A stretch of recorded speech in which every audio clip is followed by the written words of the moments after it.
Good afternoon, and welcome back to the channel, everybody. We are back with more of the Great Ace Attorney, and we are in episode 3, The Return of the Great Departed Soul, Investigation Part 2. It has been 1 month since we played this. Okay, guys, that's how far back we had. I don't remember much about anything. If I remember correctly, it was a professor, some type of invention, and a murder took place. That's pretty much the only thing I can remember. So like I mentioned before last time, we're starting into the annual enrollment. Hey, I said it right this time. Annual enrollment season here, so the next couple months is going to be really, really dicey when it comes to streaming, because I don't know how much overtime I'm going to be working. I knew it wasn't going to affect Monday, because it was basically the first day. But from here until probably the end of the year, it will. So I will try to get on the weekend. Wednesday and Thursdays are doubtful until that, just so you guys know. So just wanted to warn you on that. So it's going to be very, very dicey. Just check your notifications and things like that before us get back. But I'm going to try to still go on the Mondays and go there. And it's more than likely going to be around more this time for the remainder of the year. Then hopefully in January we'll be back to something a little bit more normal. Okay, we're still going to continue with Judgment on those weekends, and still probably Elysium on the Sundays if we do get there. Experiment went wrong. Professor is accused of murder. Okay, there we go. Thank you, Winner. Thanks for catch up. Again, special thanks to Soldier and also OnlyFans for coming in tonight. So that's basically what's going on as of right now. Until then, let's see what the heck is going on. See if I can remember anything about this experiment thing or whatever it is. Because honestly, I don't remember much about it. Alright, let's go ahead and investigate.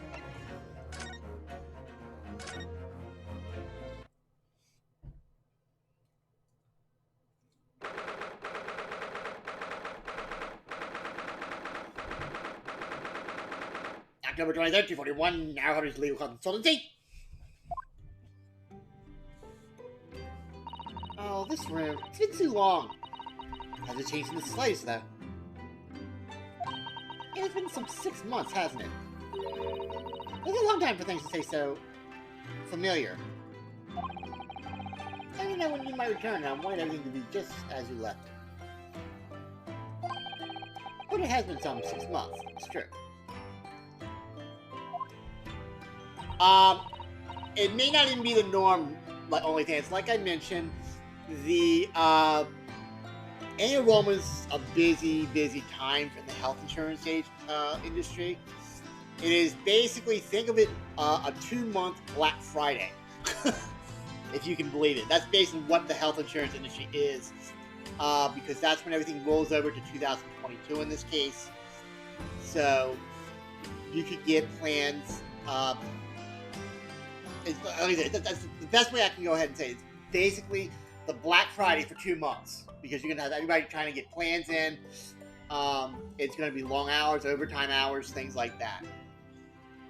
So I'm hoping on my downtime to stream. So I'm pretty much going to be working until then. The only exceptions, of course, is Wednesday and Thursdays when Heather streams at her normal times. That's the only days I'm probably going to have time, and I'm not going to forget watching her on Wednesdays and Thursdays. I'm just not. At least not right now. Unless she changes her schedule, then we might just do something. I don't think that's going to happen anytime soon. So is your father alright, Susie? What happened? Oh, yeah. Father? Yes, Professor Nicodoba. I mean, it was half a year ago, but that's why you went back to Japan. Because the telegram you received saying he'd fallen in love with a very high viewer for some reason? That's right. So I was surprised to learn you'd be coming back so soon. Surprised but happy. How did my stream start over? I don't know, whatever. Ugh. I think I read about it in my letter to you. That was all a trick. The father is fine. Oh, this is my health. And I'm obviously very relieved about that. Well, we're all delighted to have you back. It's quite by accident that I've been able to return to Europe, actually. Because of a very grand conference called International Forensic Science Symposium. Ah, yes, the IFSS. It's the International Forensic.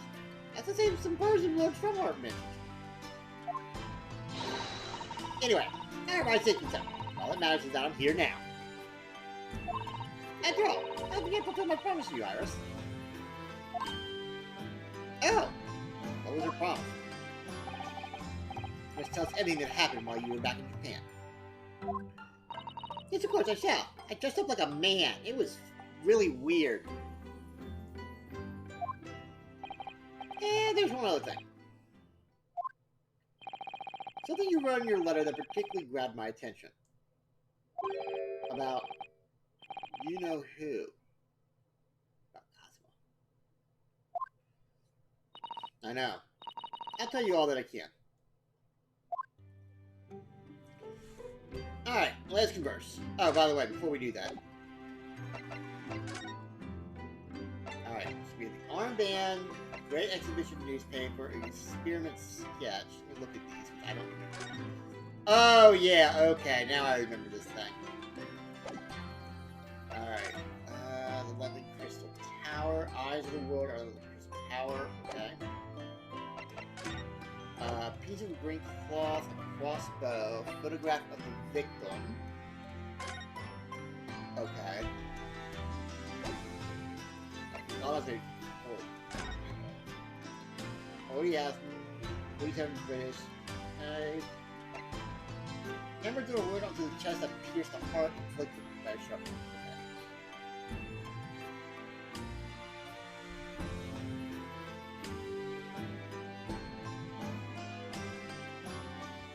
Yeah, I don't know what the hell is going on. He's been doing that the last couple of weeks. I don't know what the hell. I'll see if I can clean up my computer tonight. See if it does anything. I don't know what the hell is going on. Oh yeah, the screwdriver does not look like a screwdriver. Yeah. And a photograph of the balloon. Alright, whatever. Okay. Oh, by the way, I haven't presented you this. See this? I still have a badge. I still have a badge, dude. So then you carry that armband, I see. I'm so pleased. Oh yes, it's like I wouldn't be me without it now, to be honest. Here. There seems to be a thread coming loose just there as well. I'd be only happy to mend it for you, Mr. Naruhodo. Aww. Oh, thank you! I must have scratched it against something again. I'm always doing that. Take care better of it, please! Doing me so well. Until I ruined it. Alright. Good verse. What do we have? Back in Britain.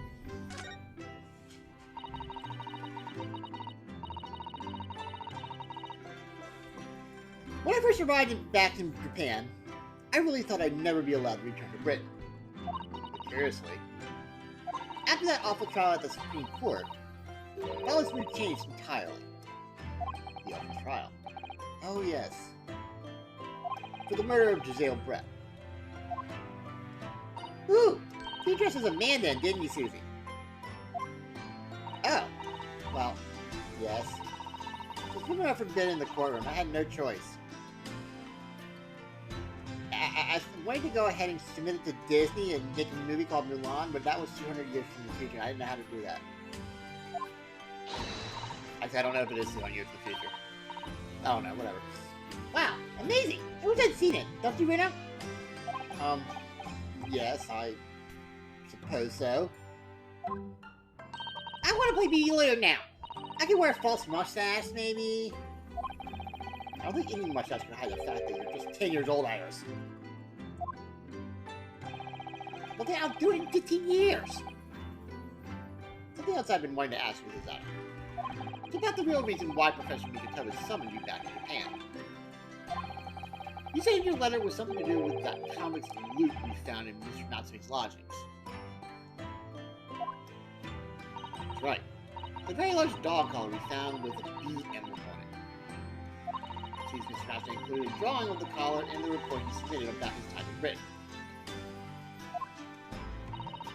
I understand that when Father saw the report, he turned as white as a sheet. That being then. Father came to Britain himself, of course, to study. Some time ago now. He stayed for 6 years. You can only imagine that something must have happened during that time. But he refuses to tell me what it was, that I intend to find the answers for myself. And I've decided that I, for one, won't keep any more secrets. Oh, Susie! So there to be able to look out his son's giving Iris there. She's lying her butt off, but she's, you know. Alright, the symposium. Lord Strongheart mentioned something about the symposium, too. I think he said that investigative authorities from 40 different countries would attend. Yes, from Japan, my father and Judge Joku have been invited. It's something of an honor, I believe. Well, Professor Mikotoba is leading the expert in forensic medicine in our country, after all. But, who's the other person you mentioned? A judge, did you say? Yes, essentially, Judge Shiseiru Jidoku. You've met him, Mr. Naruhodo. Oh yeah, the other judge. Last year, in the Supreme Court. He'd basically forgotten. A terrible trial of yours when you were accused of murder. Ah, yes, I try to think of that as a positive turning point in my life these days. Well, there was a Judge Joku who presided over the trial.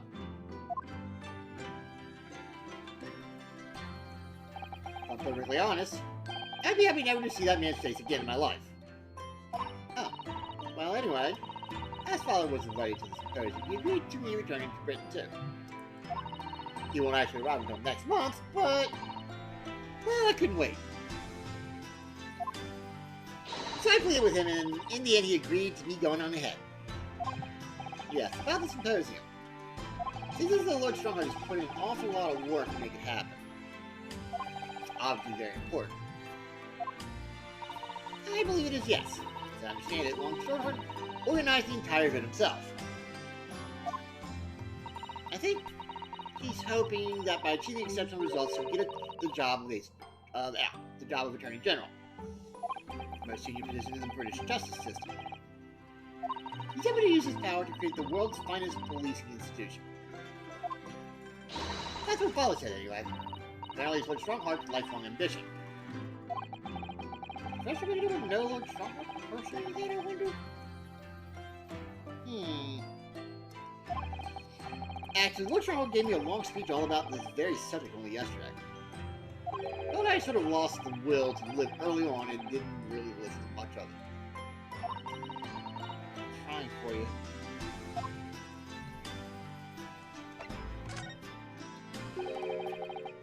Giselle Brett.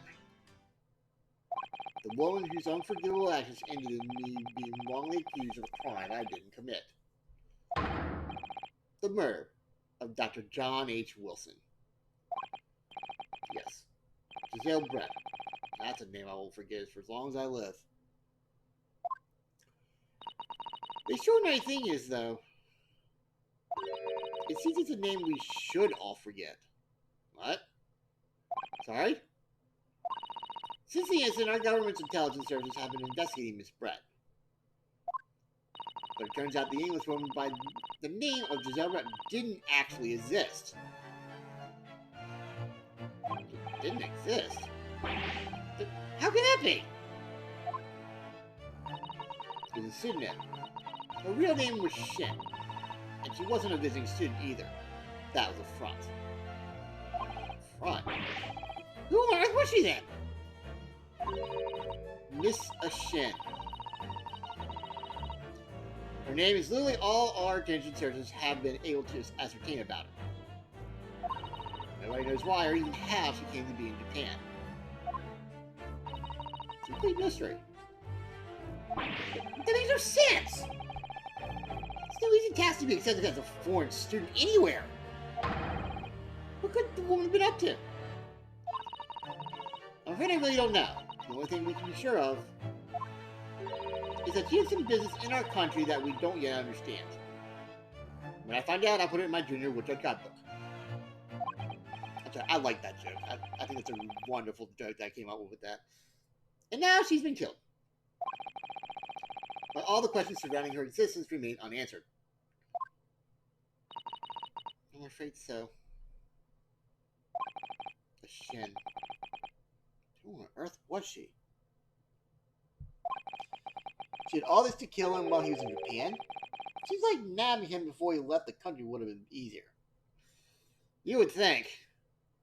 Why do I feel as though I've heard that name before somewhere? What about Cosmo? After my friend Ray's trial, the reporter who actually killed this Brett said something very strange. Oh god, this dude. I know the truth. I know you had a hand in what went on. That fishy student stinks! Nobody here in Japan knows anything about it. They don't know the guy never made it to England. That he died on the steamship. And that he'll never. Obviously, I couldn't ask him to elaborate at the time. But later I visited the man in the prison cell and asked him what he was going to say about Cosmo-sama. What'd you learn?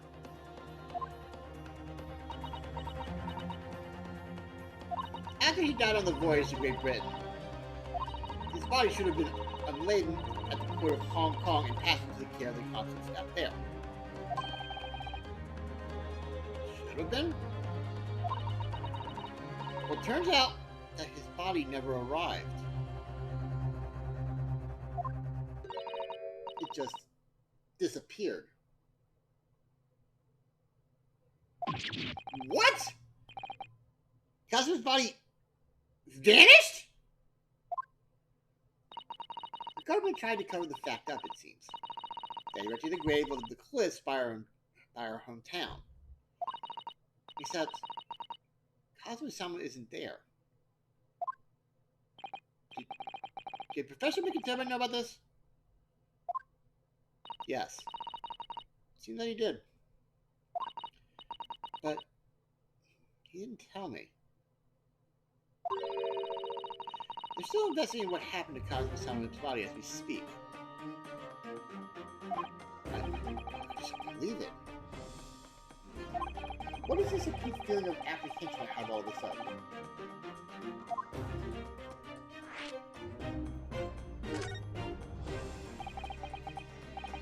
Thinking back now, some of the things that happened on the SS Courier were definitely strange. I mean, after he died, we never saw his body again, did we?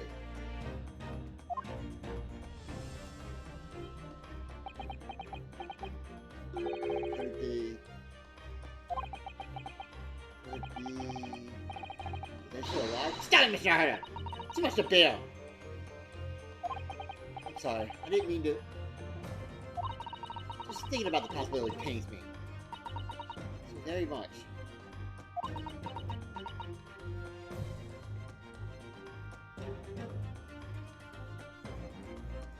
I don't know. I'm thinking like, not her. I'm thinking he might be still alive.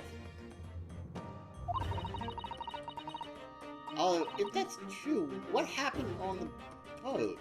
Is that like a... Did they do like, and I'll use the Scream franchise for this. Did they do like a Billy Loomis type of stabbing type of thing? Sorry for all those people who haven't seen Scream. Cast your mind back for a moment, Mr. When Cosmo-sama was discovered, Mr. Jones was there, wasn't he? He definitely examined the body.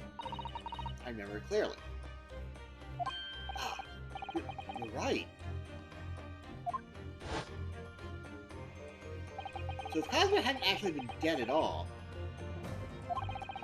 it would mean that Mr. Jones had lied to us.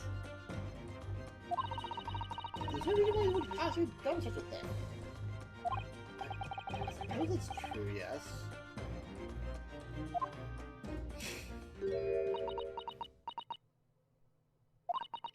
The idea that he might still be alive somewhere. Wants to fill me with hope, but I can't let it. Because it turned out not to be true. I need back at the bottom of that awful pit of despair again. I'm terrified of what that might do to me. Oh, Mrs. Otto. I know she's given the idea the thought it deserves. It's society's not what we're talking about, after all. So I probably shouldn't push it now.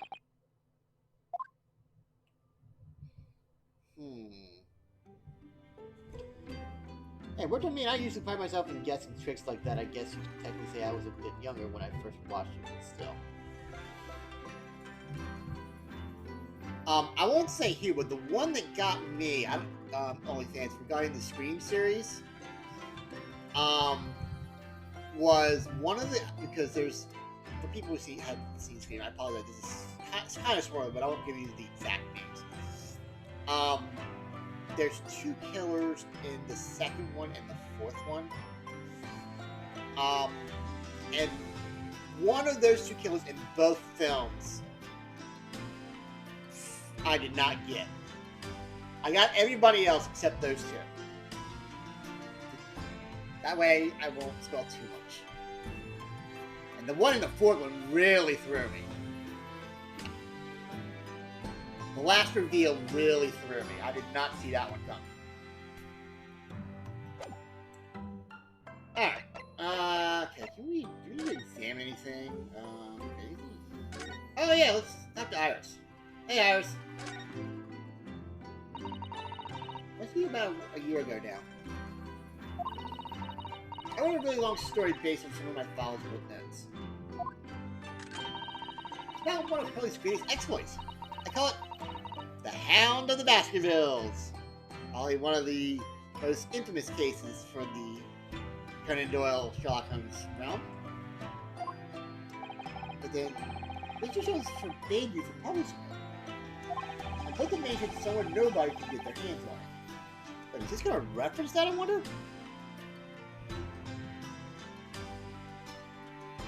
It's funny, I like Scream 4. I don't think it's a weakness, but that was the first one in the franchise I got one that was right. Yeah, if I had to rank them, oh god, that's gonna be hard.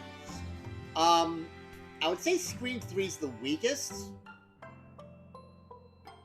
Although, I still think it has the best fight of the 4. 4 was pretty damn good. Then I'd probably put Scream 2. I'll go reverse order. Scream 3 is the weakest, then Scream 2. God, and 1 and 4 is tough. 1 and 4 are really good. I think probably 1 is just a slightly better. Yeah, I would say probably 1, 4, 2, 3 in that order is probably how I would do it. And remember, Scream 5 is coming out next year, guys, so keep an eye out for that. Although, apparently, Neve Campbell's is not going to be attacked. She's not going to be the main focus. It's the new breed coming in for that one. So I don't know how they're going to work that in there, especially when the late Wes Craven is no longer here.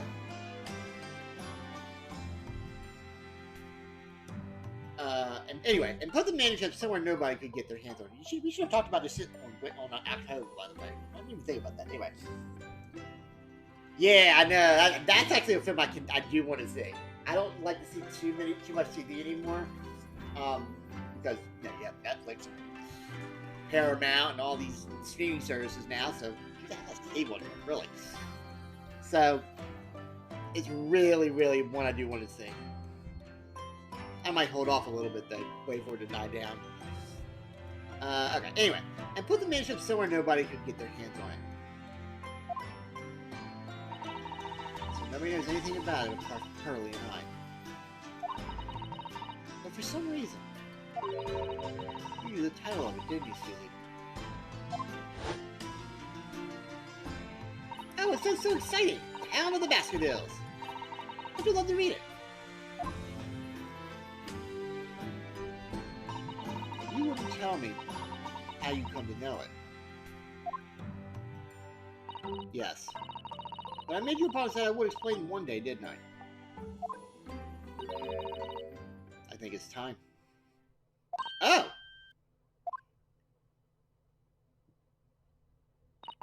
I'm only sorry I've had to keep it from you for so long. Alright. Okay. It was completely by accident that I came to know the title of your manuscript, Iris. It was a short while before we left Japan. I was cleaning Father's study and I saw something on his writing desk. A large box of papers. There was a label affixed to the box that was written in English. It read, "The Hound of the Baskervilles." What?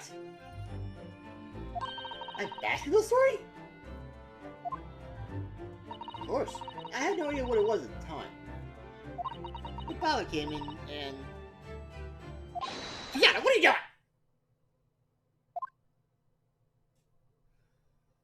Oh, Father! Did you look at those papers? No, I simply read the label, that's all.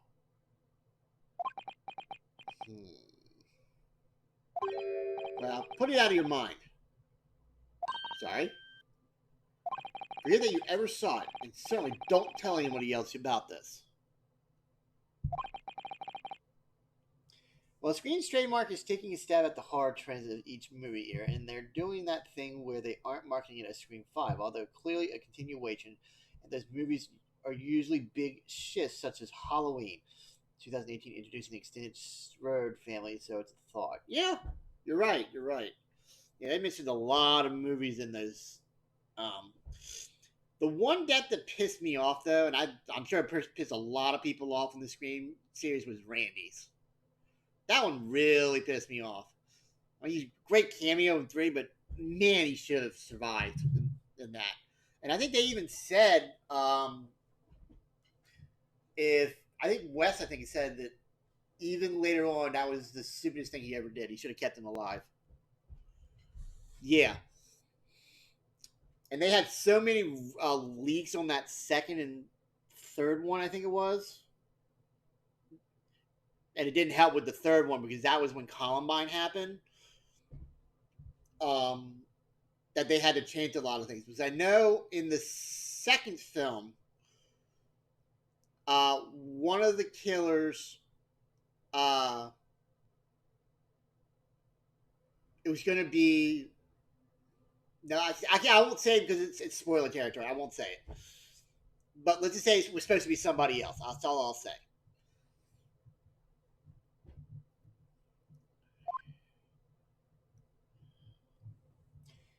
And because of that in Scream 4, we got stuck with those two AV losers telling us the rule. Yeah.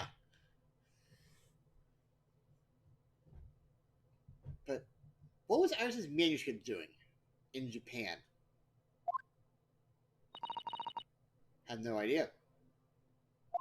But when I heard Iris mention the word Baskerville that day, the title just slipped out. I would never have guessed that it was an unpublished account of one of Mr. Jones' exploits.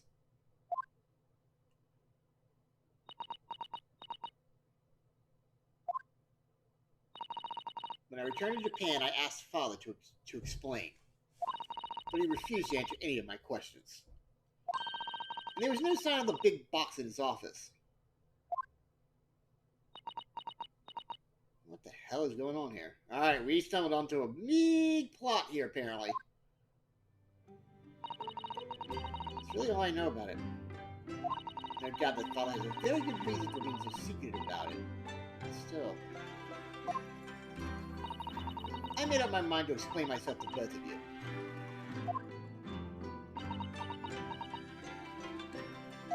Well, thank you for being so honest, Susie.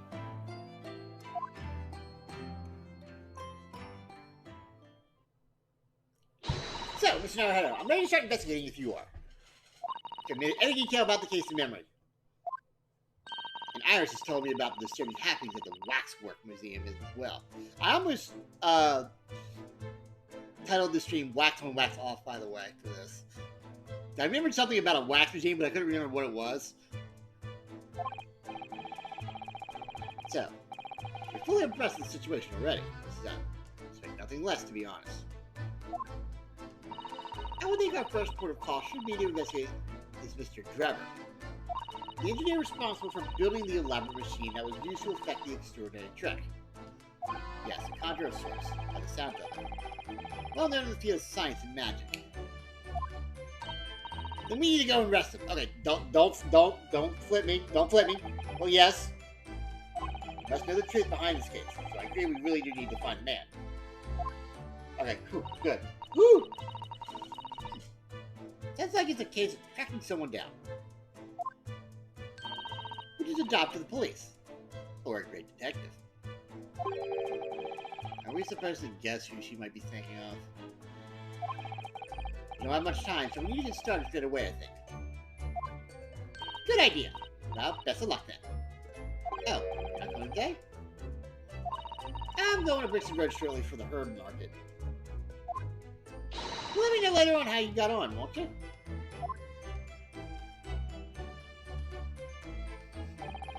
That was a little abrupt. Well, the herb market must be strong. Alright. Move! New location's been added. What was added? I don't know what was added. Okay, so where...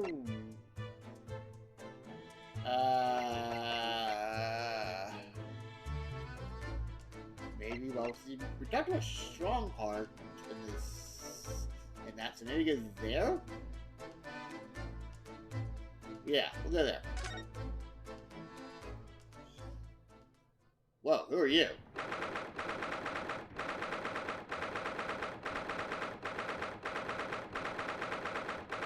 October 23rd, British Supreme Court, Lord Chief Justice's office. Oh, who's the same besides Lord Strongheart? No wonder. I've never seen her before.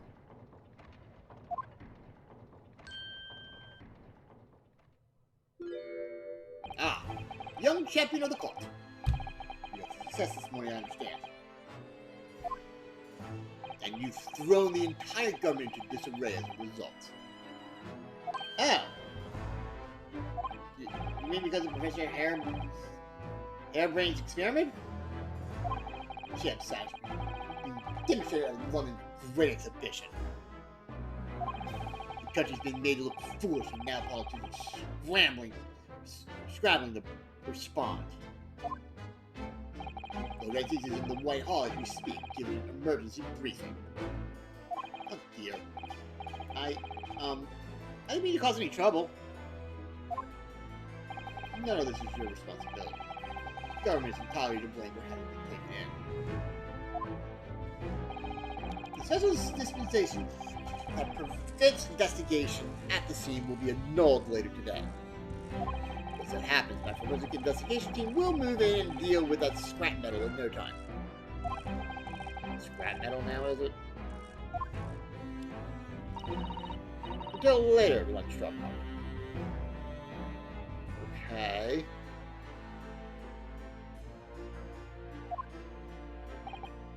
Yes, thank you. She reminds me, her character, looking at it, kind of reminds me of like a Bridget Nielsen in Rocky IV vibe for some reason. I don't know why, but it does. Or maybe even Beverly Hills Cop 2. Now I think about it. We'll find out. I'm throwing in a lot of movie references today, aren't I, guys? Who was that? That was Dr. Courtney Sith, Scotland Yard's esteemed chief coroner. Oh, okay. And since we're throwing out references here, I'll say she's Ducky from NCIS then. Who knows? She's leading the forensic investigation team handling of this case. She was just delivering her report about the victim, in fact. Oh, I see. That was Mr. Asking. Following the outcome of the trial earlier, I asked the coroner's office to reevaluate its findings. Don't have time to tell you what she concluded. If you want to know, you'll have to ask her directly. But where is she? Bring her back in here. Ah, you find her in the forensics laboratory. Ah, right. Well, I guess we're going to be paying her a visit then. Now, what were you here to see me about? I'll give you 7 minutes and 39 seconds of my time. So he's not running quite so spectacularly late anymore.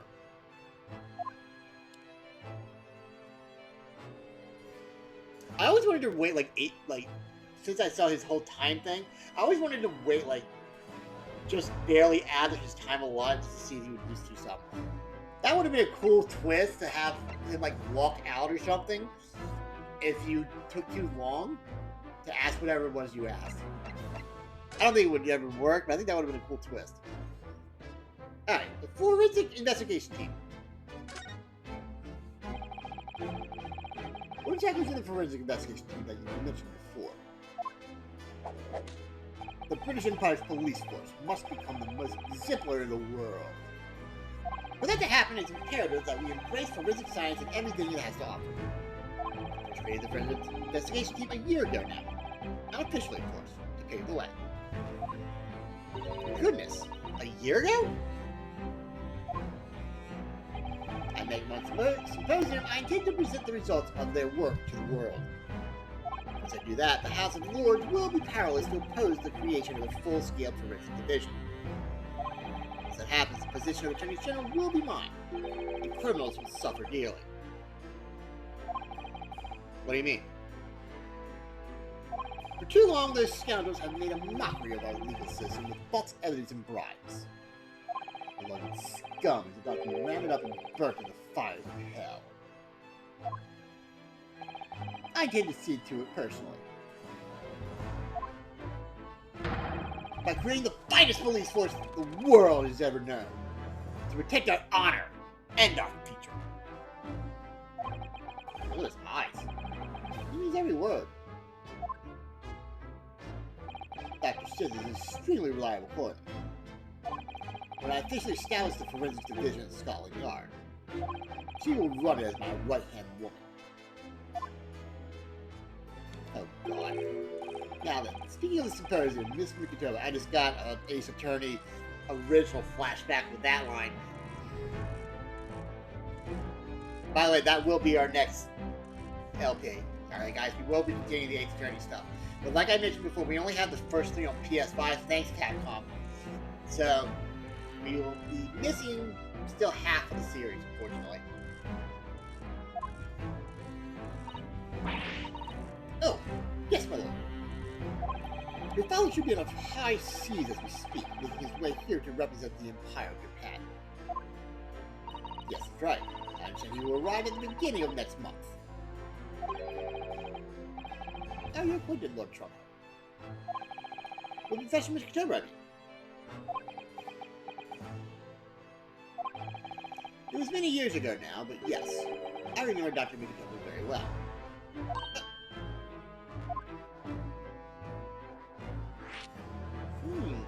Interesting. Yeah, I'm thinking he might be able to.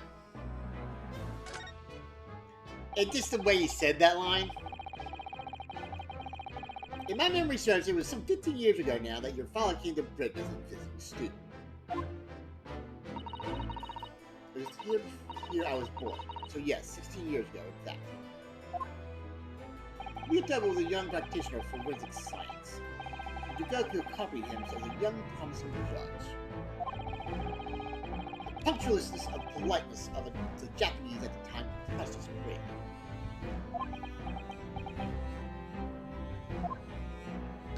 Not that I wish to imply any politeness or carelessness on your part, anyway. Oh no, we didn't think that at all. What's with the travel taking weeks and months? Are these bows powered by pedaling Fred Flintstone style? Dr. Mikitova studied forensics at one of London's large hospitals. St. Sinners, if I'm not mistaken. Well, that sounds like a mental institution to me. like Arkham Asylum, you know? What the hell? Fate Centers? Even the name sounds bad. Dr. Seuss was also there then, as it happens. Then, Dr. Seuss knows my father, does she? She was a young medical assistant at the time, so I doubt their paths crossed regularly. And no doubt they knew each other superficially. After all, Dr. McGovern was here studying his subject for some 6 years in total. 6 years. It's a long time to be studying abroad, isn't it?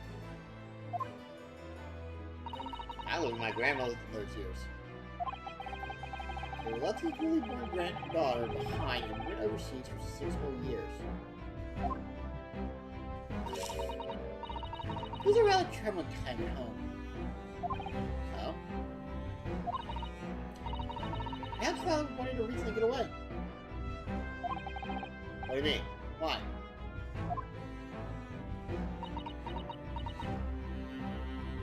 Well, maybe something was going on at the time.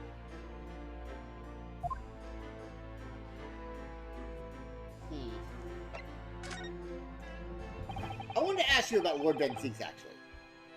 Where his older brother was killed some years ago by a masked murderer known as the Professor, who targeted nobles and royalty. Is that right? Jeff just a lot. You did your research well. Yes. And you could say it was that very incident that gave rise to the Reaper. What? What? Why? When his brother Clint Benzies was murdered, it was just after young Barrett had graduated from the University of London and became a prosecutor. When all these criminals who managed to evade conviction in court started disappearing, rumors quickly spread throughout the capital. London started to say that wherever Barrett Benzies went, the ghost of his dead brother wasn't far behind. Oh, my word. So, Lord Benzies isn't the Reaper. It's the ghost of his brother? Ever since that time, he became a very aloof figure in London's legal circles.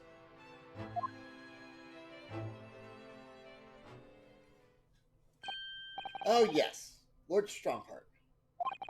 Go ahead. It's about Professor Harebrind's experimental machine. We'd like your professor to examine the remains, if possible.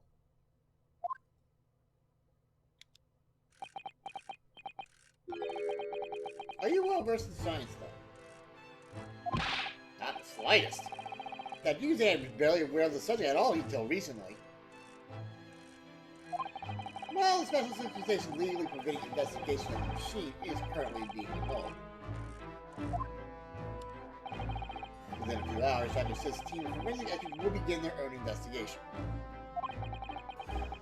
But I suppose until then, there's no harm in you looking at the wreckage. As long as you touch nothing. Thank you. Being able to look at it is better than nothing. And I'll be able to see it too. Your time is up. You'll have to excuse me now, I'm afraid. My next engagement calls. We are extremely sorry to have troubled you when you're so busy, my lord. Important matters to attend to in preparation for the symposium, you understand?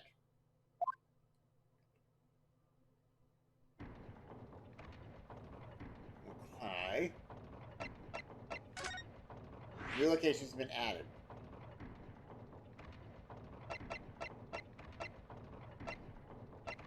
Yeah, I want to go here. Yeah, let's see with this lady. Whoa, look at this place. Number 23rd Forensics Laboratory. I believe this is it. It's this lab. This was really assaults the nose. It's plenty to assault the eyes in here, too. Oh my god, this idea of literally is episode of Supernatural.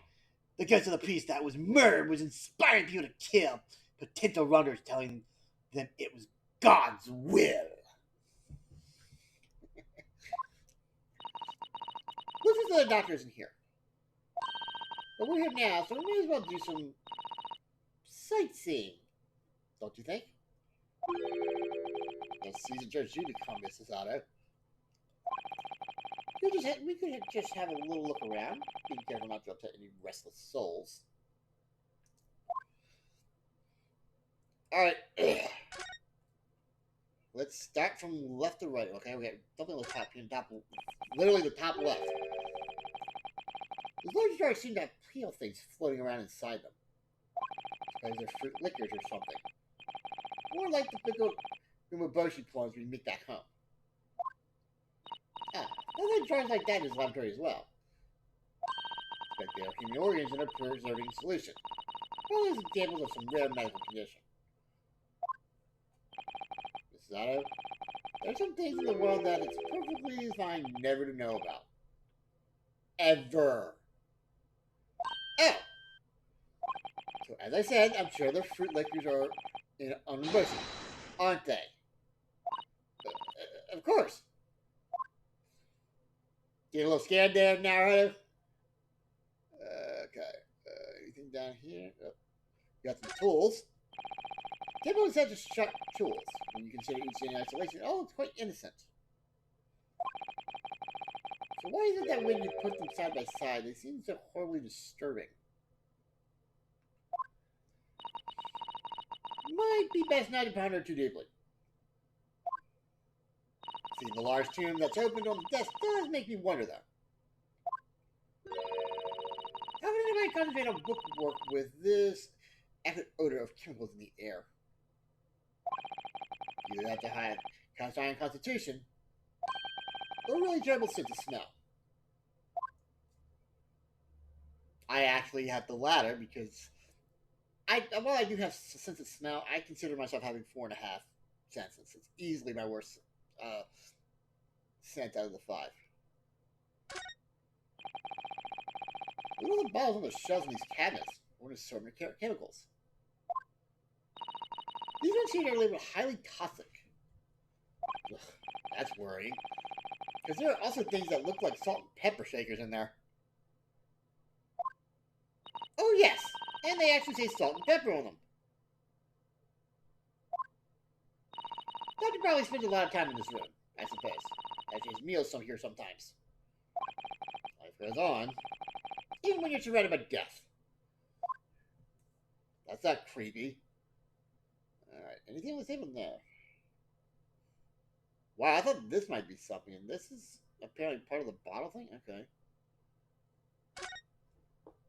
This is Doctor's desk. Ugh. I would not like to work in a place like this. It's very tidy though, isn't it? But you know, imagine how efficiently she must work.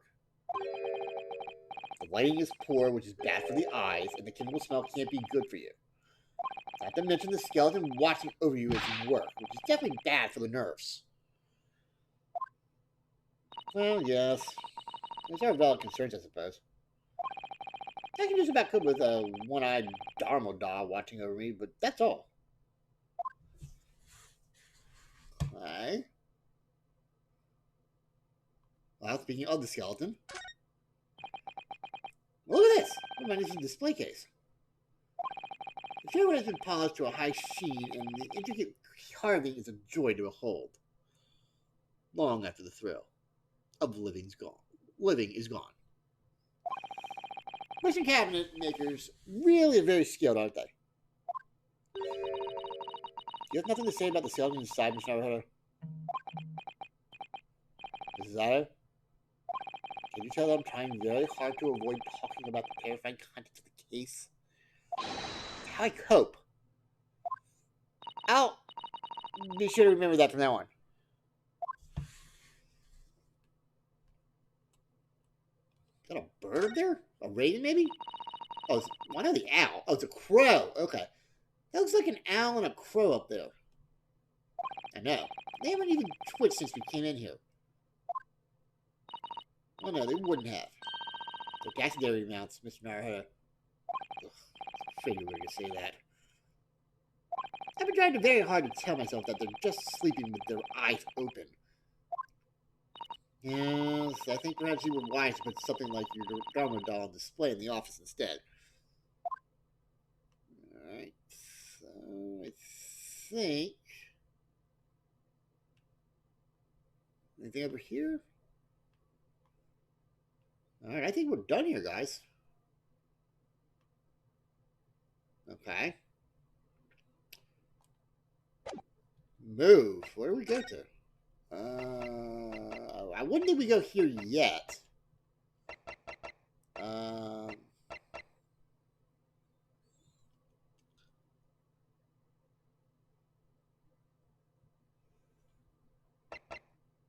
Let's just go to see if there's anything here, first of all. Okay, 23 October, Jump Street. Nope, nothing there. Okay. We did that one, so let's go to the prison. Oh god, what is he writing? 3rd 23rd, local prison. Cell 11. What? What's he doing?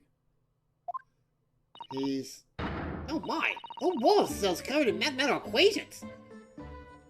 He's still writing more now! Professor? Sorry to interrupt. Oh, Miss Narahara. And who's this young lady? My name is Susanna Mikutova. I'm Mr. Narahara's judicial assistant. It's a pleasure to meet you, Professor.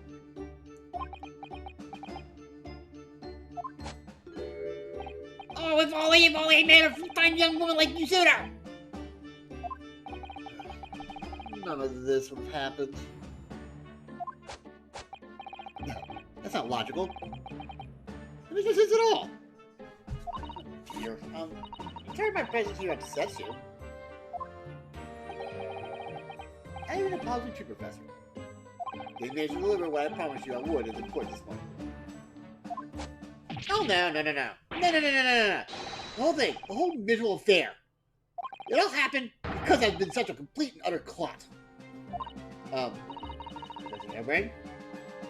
What do you learn on yourself? Oh, you mean that? Oh dear, how embarrassing. I was suddenly struck by an idea, you see, and I simply had to write it down. Along with all I had to hand. Oh, is it? An hypothesis? Something there's a past super high voltage instantaneous kinesis, maybe? No, actually. This is my autobiography. What? Your autobiography? How I Was Diddled and Fiddled by Albert Harebrant. I can represent my odd fortunes with only odd numbers and an ambitious set of simultaneous equations. Really? I'm gonna have to pay back all the loans I took for the kinesis machine, you see. There's gonna be a new serial publication from next month. Part 1. An Odd Birth. An Odd Upbringing. Can't believe man's out to this, and that's for sure. Why is this book so small? Okay. I see. Well, for now, would you mind if we talked a little more about the case? Oh, yes, of course. I've been working through the numbers. I was diddled! By the pair of them! Passing? And by that, I lose it in a drummer. You're not gonna have to sit through an explanation of all these equations. Alright?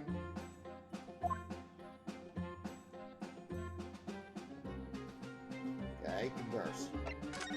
It's one shot. I think I believe it has been turned on its head. My research, asked me the kinesis machine, my hypothesis even. Sorry to come to this. There was really no other way. No, it's not your fault. I wanted to protect my work, but in the end, there was nothing worth protecting.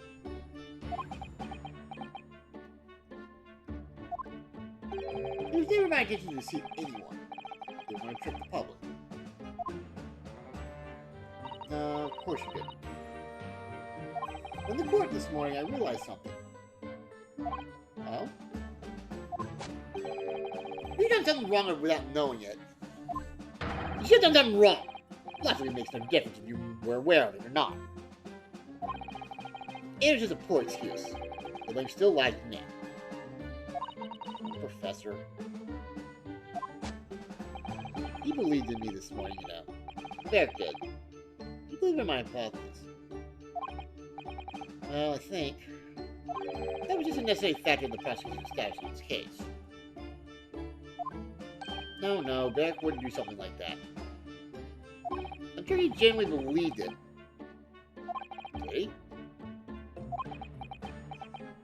I think I understand now.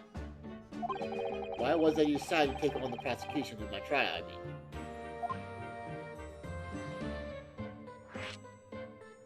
Okay. If a terrible accident happened, nobody would believe in my hypothesis anymore. Not the police, not the prosecution service, not any lawyers even.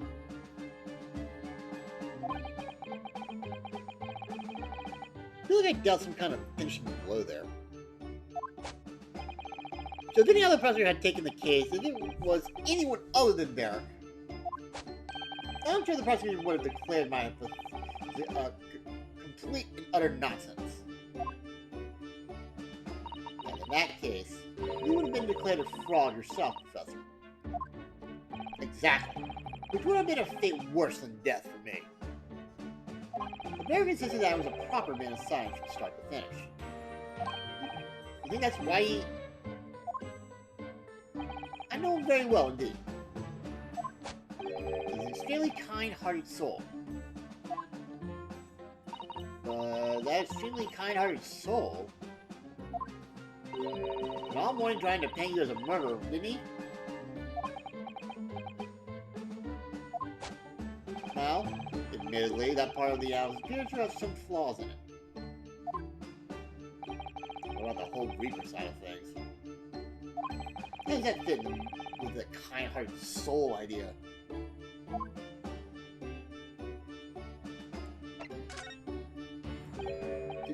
Do you think he set out to trick me from the very start? It's hard to say. It does seem likely, yes.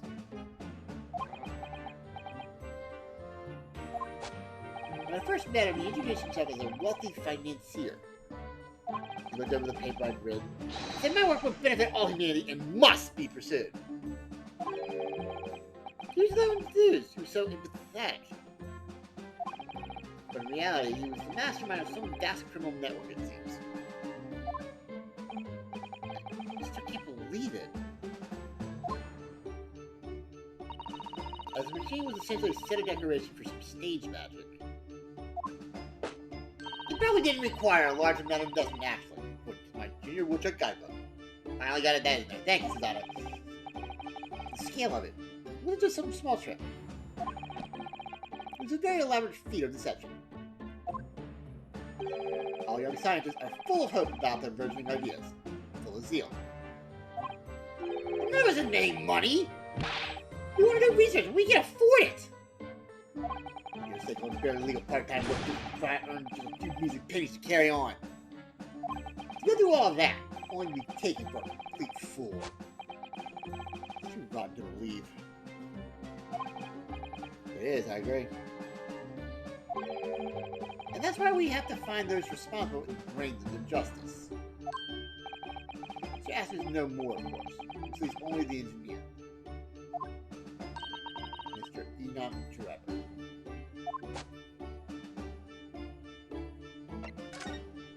What do you know about this dude? Is he an engineer, or a magician, or a swindler? Or all three? It was about a year ago when Mr. Aspen first brought Trevor to meet me at my laboratory. Since then, I've met him many times to discuss details about the Kinesis machine. At no point did you have an inkling that he was just an illusionist. Oh, he definitely was just an illusionist. What do you mean? He was a wealth of deep scientific knowledge. There's no question that the man's genuine scientist is instantly apparent in conversation. The genuine scientist. Okay, I knew I read that wrong. I see. Well, the wretched man deceives you, Professor. It's forgivable. We must do everything we can to find him and bring him to justice. Whatever clues you can give us as to whereabouts. Sorry. We're only able to discuss the kinesis machine. Nothing else.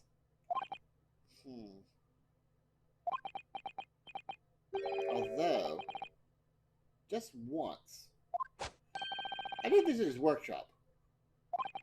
What workshop? There was a notice fabrication laboratory where he constructed my great machine.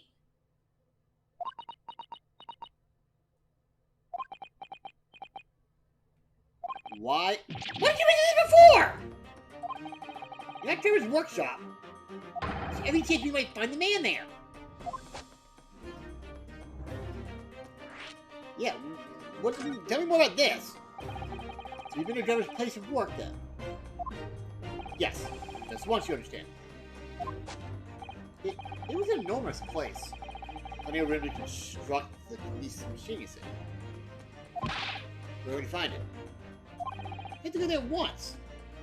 There's a good chance that we'll find Trevor there.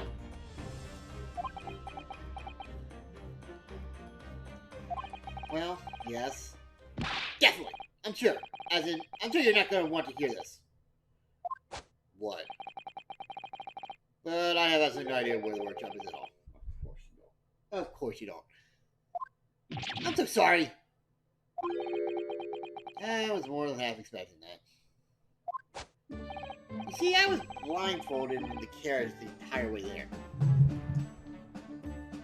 Well, that's intriguing. Is that like a secret lair? Just be blindfolded here. I wasn't making any changes then. This was incredible! The pinnacle of modern engineering. Even the oil you used was very best. Special French machine oil that was impossible to obtain in Britain. Ah, the indescribable scent of that imported oil. Perfumers across the world should forget their secret formula and use that instead. The hell is that dance? What do you think, Mrs. Allen? You the machine for your next birthday? Or use any kind of perfume. I'm not sure I'd like to start with that. I suppose you know you part of the workshop's dress professor. You don't have a business card from Mr. Trevor, for example? The name was clearly very costly, Mrs. Allen. I'm sure you would never... aha! Yes, I do! He gave me his business card once! It's right here, look. What? Let me see that! Throw it to the wind, why don't you?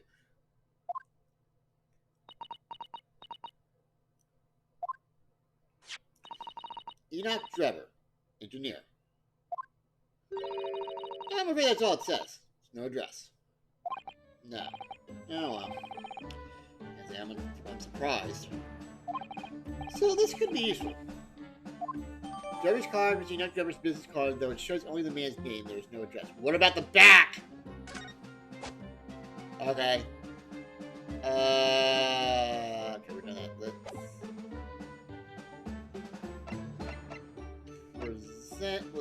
Actually, it's court record, right? Yeah. Okay. All right. Examine. Okay. Enoch Trevor, engineer. Can't find anything out of place. Okay. So I guess that's where the. I like the control pad thing, the D-pad thing. It's probably a cross or something. Okay, what's on the back? Whoa, what's with the dirt? Is there a smudge here? I think perhaps it's machine oil. Ah, yes, possible. You already mentioned something about the oil Mr. Trevor uses, didn't he? He said it was specially imported, very high quality oil that's impossible to obtain in Britain. Yes, that's right. More importantly,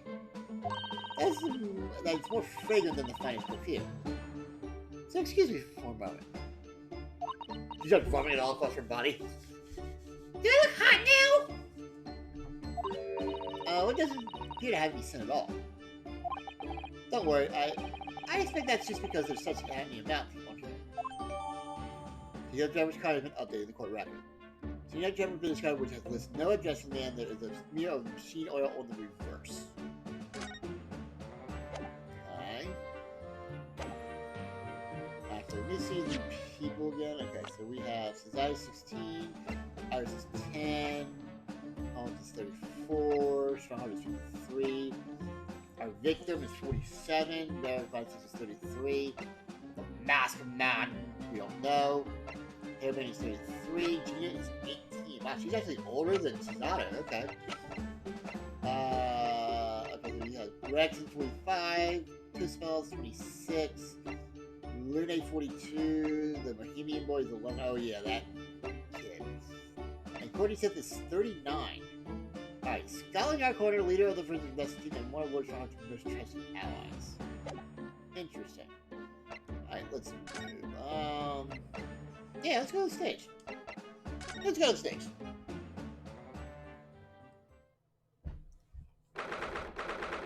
October 23rd, the great exhibition rounds foot of the Crystal Tower. Oh, how cute! No, this is I had no idea there were so many people in the world. I know what you mean. It's really back to here today. It was taking us 2 hours just to make our way through the crowds at this point. Has it? I took my brain down, so I didn't really notice, to be honest. Gosh, I wish I had your absence of mind sometimes, Mr. Naruto. There you are! I bet you thought you would show your mugs before long. Gina? Yeah. Oh no, it's Gregson!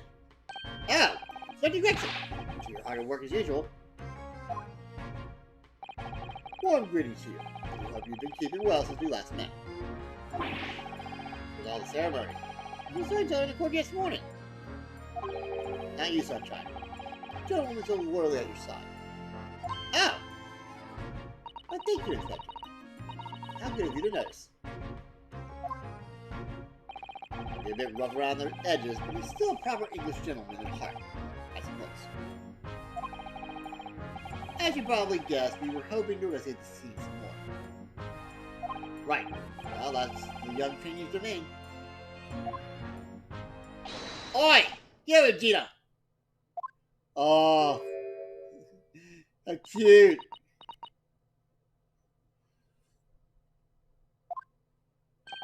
You seem to be busy playing with the puppy. Probably giving her traditional East End training. Gina? She's a police officer now? Amazing, isn't it? She's a good kid, actually. Not in the right place, anyway. He's got the detection bug, if you ask me. Yep, I think she'll follow my footsteps nicely. Wait, does that mean you see everything too?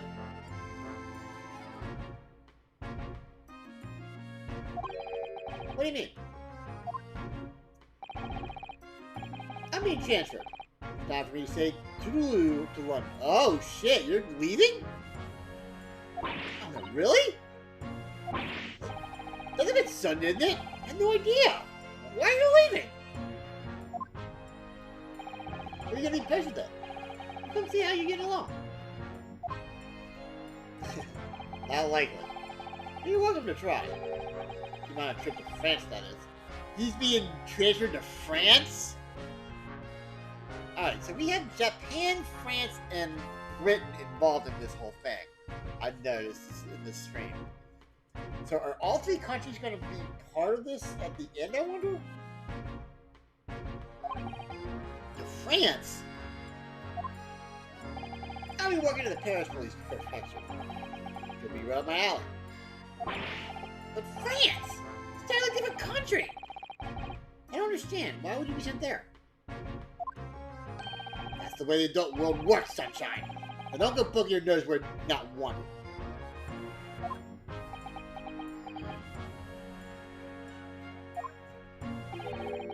I'm getting to take the kid with me when I go. No! You will not take Gina! What? You're taking Gina to Paris? Well, I can't leave her here in London. Who knows what can become of her? Or is he worried she'd slip back into slipping her hand in the pockets of purses? I don't think he's worried about her pickpocketing. I think he's worried about the Reaper. Oh! Of course. So that's playing with the rest of his mind too, isn't it? Anyway, I haven't mentioned any of this to Gina. So don't go blabbing, you hear me? No, of course not. Gotta keep that diva state inside. Till all this is over, please.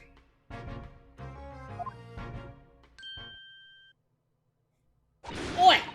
Did you call me a blooming diva again? You heard that, did you? Right, well, any questions about the scene, you can put them to my cable detective diva here. Alright, you heard the boss. Get to the star's in charge here now. I better keep my word and not mention anything about Paris.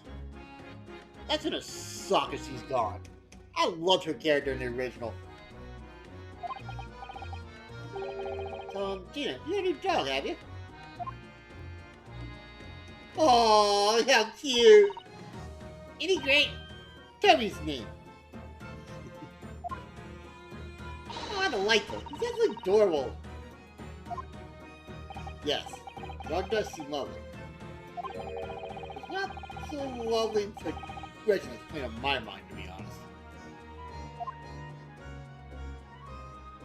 Alright, let's converse with you. You know what? No, actually, let's present the badge here. Present the badge. This is actually pretty funny. This is our branded proof, in Japan at least, that I'm a detective lawyer.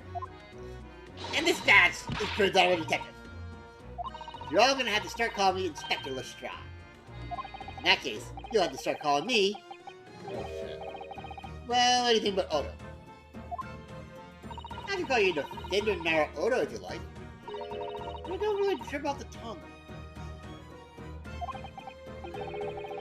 No, it doesn't have a great ring to it, does it? Okay. Okay, listen. Can you converse with you? Yep, we do. Let's get in the scene. Gina? You were telling me that we can investigate the scene again. Yeah, right. So around here, you can do what you like.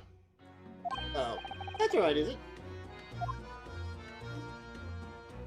I'm gonna be playing with my new friend here. Ah, yes, Terry.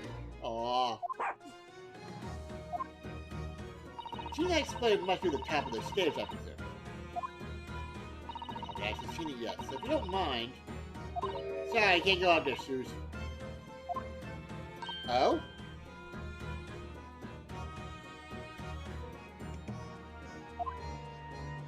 Like I told her yesterday, even I ain't allowed near the wreck. What's it called again? You think we ain't supposed to touch it?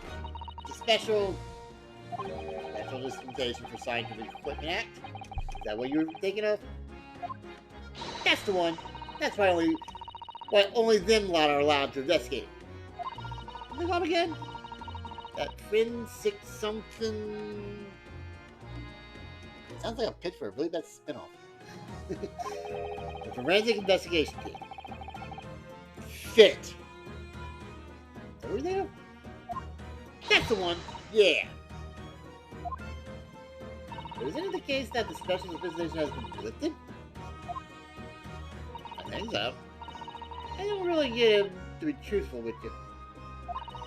She's still supposed to get permission from some bigwig earlier, as far as I know. What's his name again? Lord Strange something? I'm not sure that's quite right, Gina.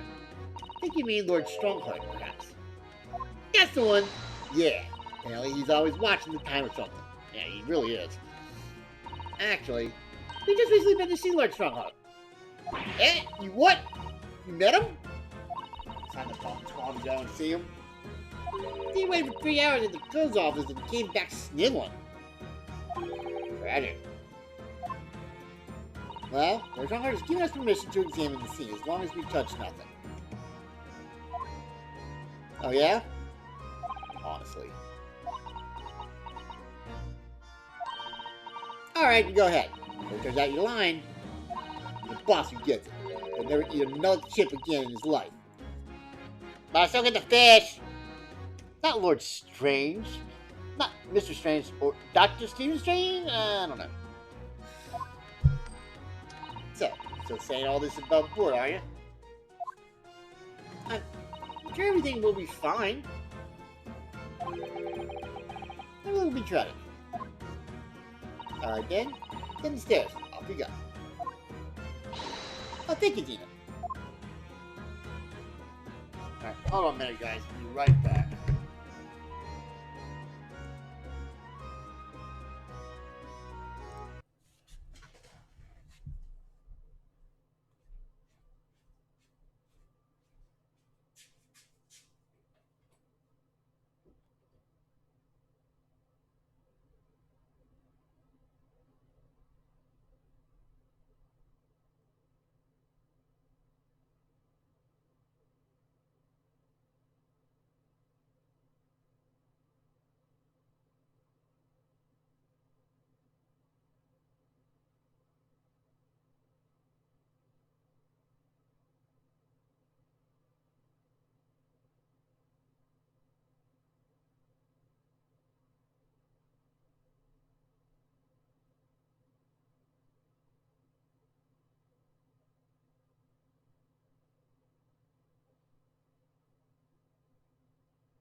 Sorry about that, guys.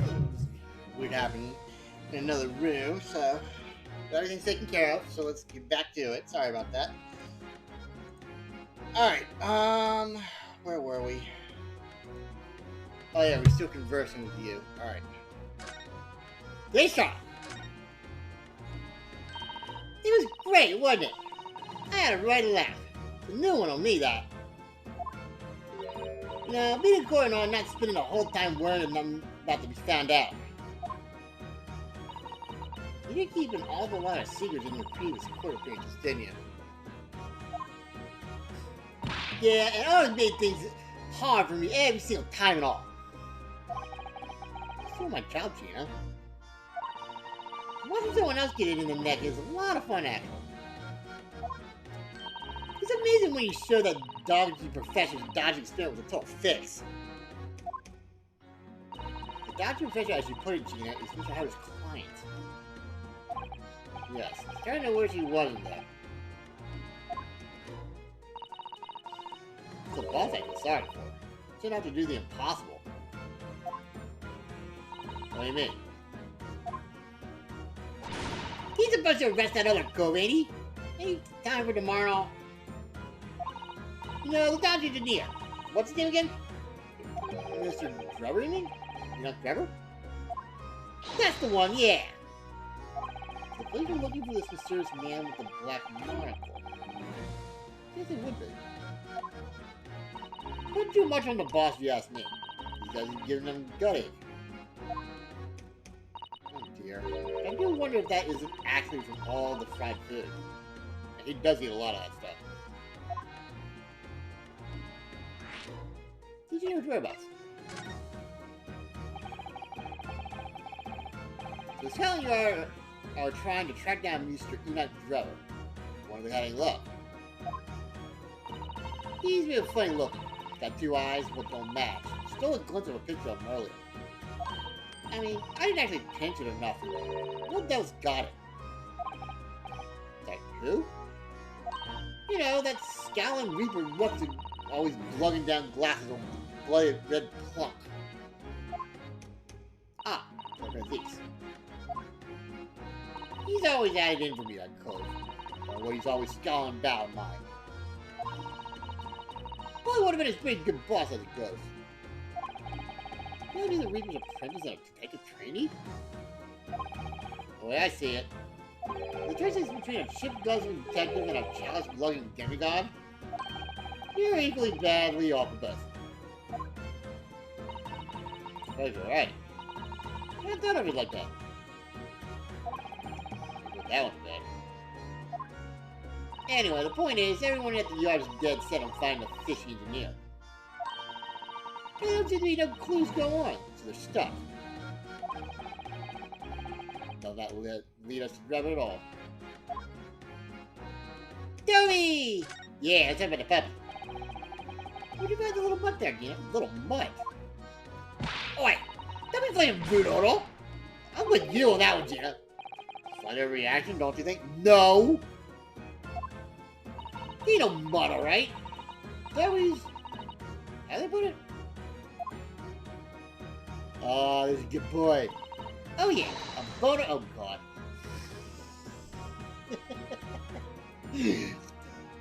For anybody who's seen Heather's stream, we have one of Heather's favorite words: a bona fide detective. So I said bona fide Toby? No, that doesn't sound right. Bona fide Tobified? I'll let you think of that. Sorry? I'll give it proper little title and everything. It's Chief Inspector Toby to you. Senior than Inspector Rex, is he? Aw, that's so cute. Ooh, so it's a police dog, is he? Police recruit dogs now? I heard that they're already being used officially in Germany as part of their sea policing.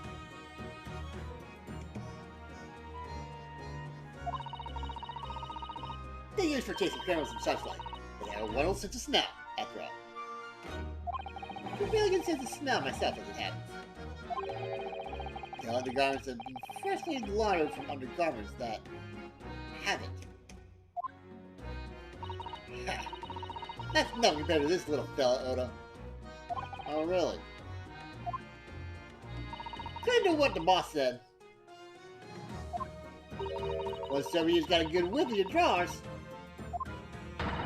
You can chase that scent to the other side of the world. Oh, dirty. What? To the other side of the world? You mean... you can swim?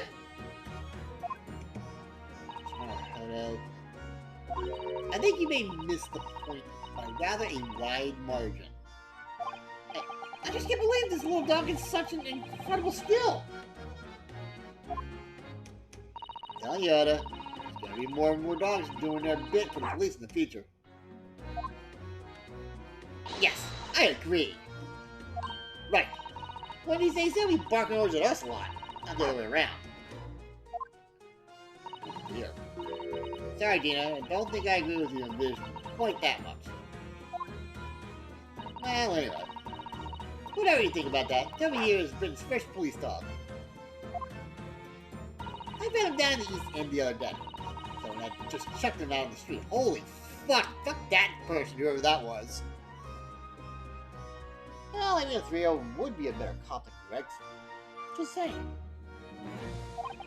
There you go. I knew you lifted him from somewhere. Oh, Gina, you're just a kind-hearted soul, aren't you? The children and the animals. Oh. Alright. See you, Gina. Love you. I do like Gina's Taylor a lot. These stairs lead up to the experimentation stage. Go and see what we can find out.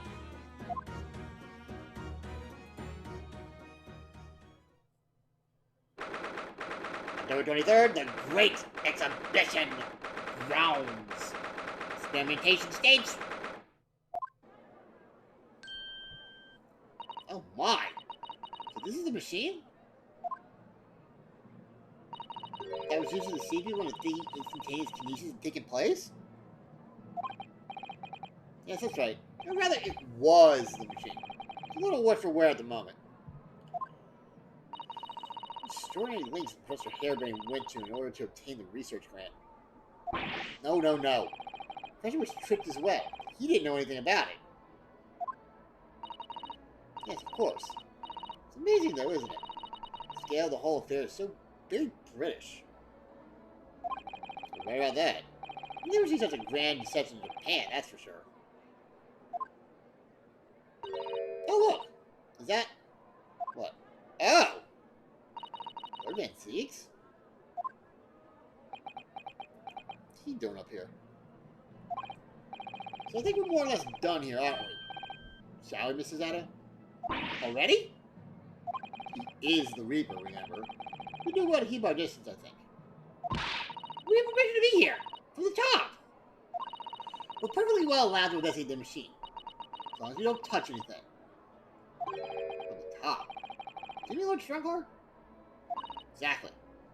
And we can stay here to stare at the records for as long as we like.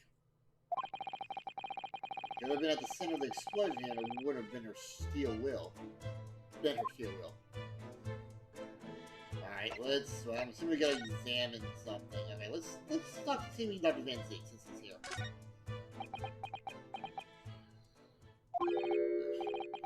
Least approachable man in the world winner 10 years in a row. Be strong, Mr. Noah. The country and your assistants stand firm behind you. Thanks, man. Lord Van Zeke.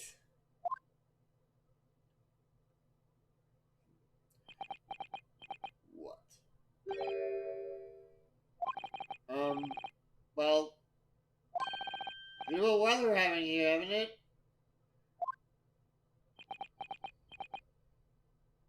I thought I was making it quite clear that I didn't want to be disturbed. Apparently, you Nipponese are unequipped to read the signs. Well, I read them. So, what are you doing? Entry to these areas prohibited. Well, the thing is, Lord Chief Justice Strongheart granted us permission to investigate. On the condition that we didn't disturb anything. yet you managed to disturb me. Yeah! Never mind. State your business then. Let me think of it.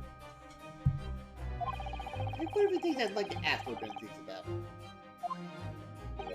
Not least of which is that awful case, even though it's nothing to do with this. Ask away, Mr. Naruhodo. You won't know unless you try. Your brother Clint. So, Clint. What's the name of your little brother, I understand.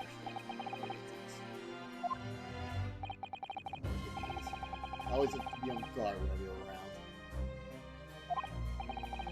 So you've been investigating me, have you? Oh, no, it's not like that. Well, alright, it is a bit like that. Don't change your uncle, asshole!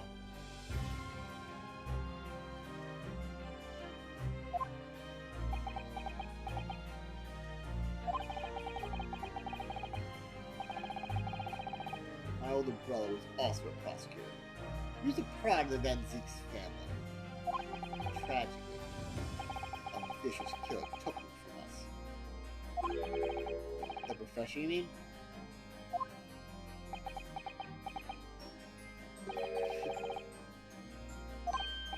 Something funny? That's the extent of what you discovered, is it? Shouldn't be surprised. Sorry? There's more to it then? Lackluster work is very much a trademark, isn't it? You're kind. You don't tar all nippities with the same brush next? So tell me, what's your interest in that historic incident? As it happens, though, there's a rather curious case that's come to our attention.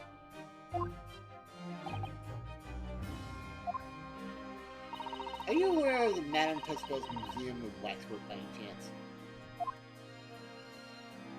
I am. Naturally. I believe that since last month I featured in one of the displays there. Public school. Of course, the infamous Reaper the Bailey would have been exhibited, wouldn't it? Well, a particular waxwork has been stolen from the place and held for ransom. Particular waxwork? Wait, you mean... Yes. It's the professor. Mr. Shepard suggested in the case as we speak. I was not aware of that. He's turned as white as a sheet. He's not correct. Are the police trying to locate the engineer, Mr. Drebber, already? Surely that goes without saying. I'm very keen to see him found as well. The trouble is, we don't have much to go on the side of the description of the early quarterly. Which, according to the Junior Winter Guidebook, and to Professor Harebrant, was of a tall, thin gentleman with straight white hair and wears a black monocle. So it's Colonel Mustard?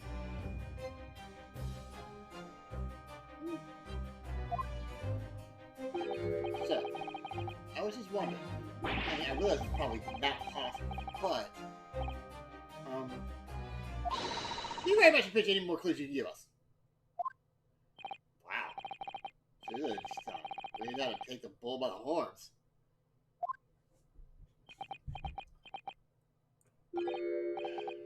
Fine. Why not? I have a photograph of the man here from the investigation 10 years ago. Whoa. Though it appears he's already had the black monocle at the time.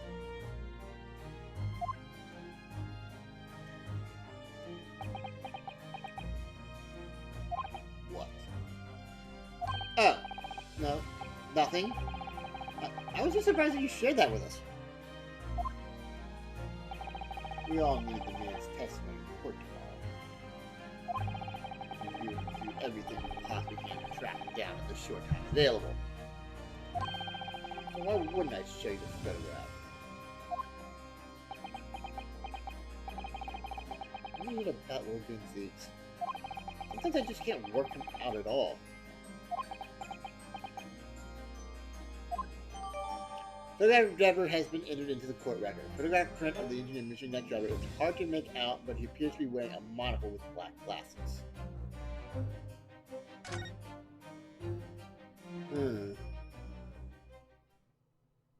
Whoa! Hello? Ah, the file I requested for the trial tomorrow. Thank you.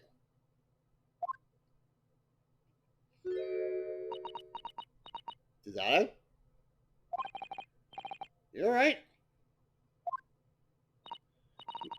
Who is this man, Mr. Naruhodo? Lord Van Zeke's apprentice, apparently. So I'm not the only one. Susan can see it too.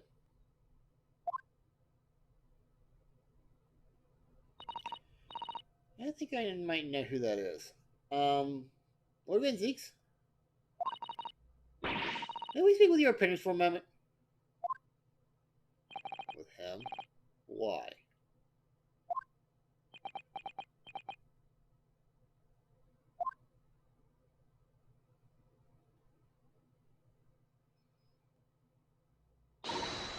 Kazuma-sama!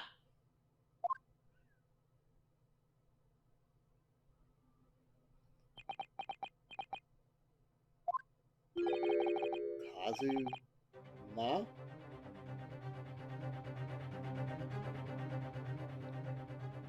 Did you lose your memories or something? Is that what this... Didn't he lose his memories last time we played this? I don't... Or something? I don't believe it. Your posture. Your presence. It can only be... It's you, isn't it, Kazuma-sama?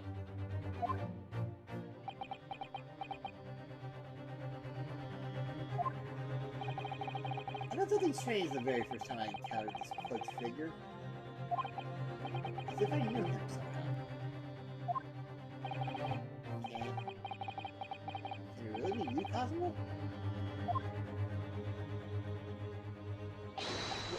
Wait! Too late. What's going on here?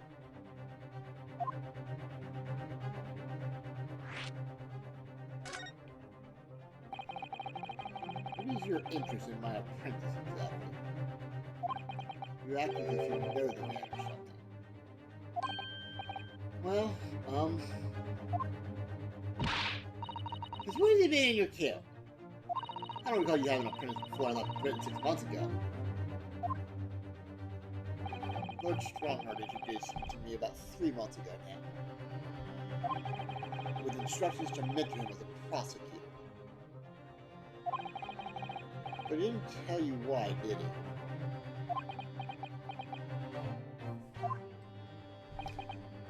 The man appears to be suffering from amnesia. Okay, so I was right. He did lose his memories.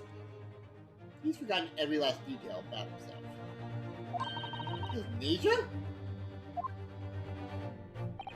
Tomorrow you will appear in court at my side. What? He's to serve as my judicial assistant. I'm on Strongheart's orders. Be in court with us. Now then, let's have much mistake, and I believe this conversation has run its course. Oh. Yes. Thank you. I definitely saw a reaction there. As I'm called out like that, it really seemed to hit a nerve. She called out Kazuma-sama.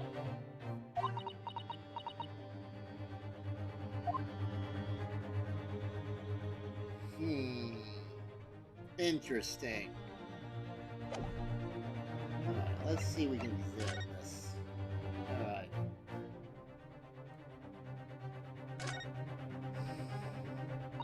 Terrible explosion must have been. Even the steel girders are buckled and twisted in the blast. And what they call the birdcage was right in the middle of it all, just here. Look, Mr. Nahara. Metal grill on the floor. Who's always been designed? It's designed to open. It does, doesn't it? And that forge opened at the precise moment the explosion occurred. The birdcage could have dropped through and disappeared from sight. I don't think there's any doubt that this was a very elaborate hoax, is there?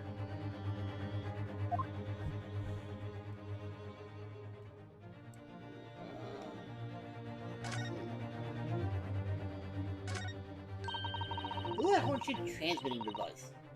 Isn't it amazing? It's exactly what I thought when I first saw it. Makes you think, doesn't it? If only it had just been a normal horn, none of this would have happened. That was exactly what I thought as well. I'm not going to predict what you're going to say next in that case. You're about to say nothing's ever going to plan, aren't you? Oh no. I would never say something like that. Okay. Anything else we can...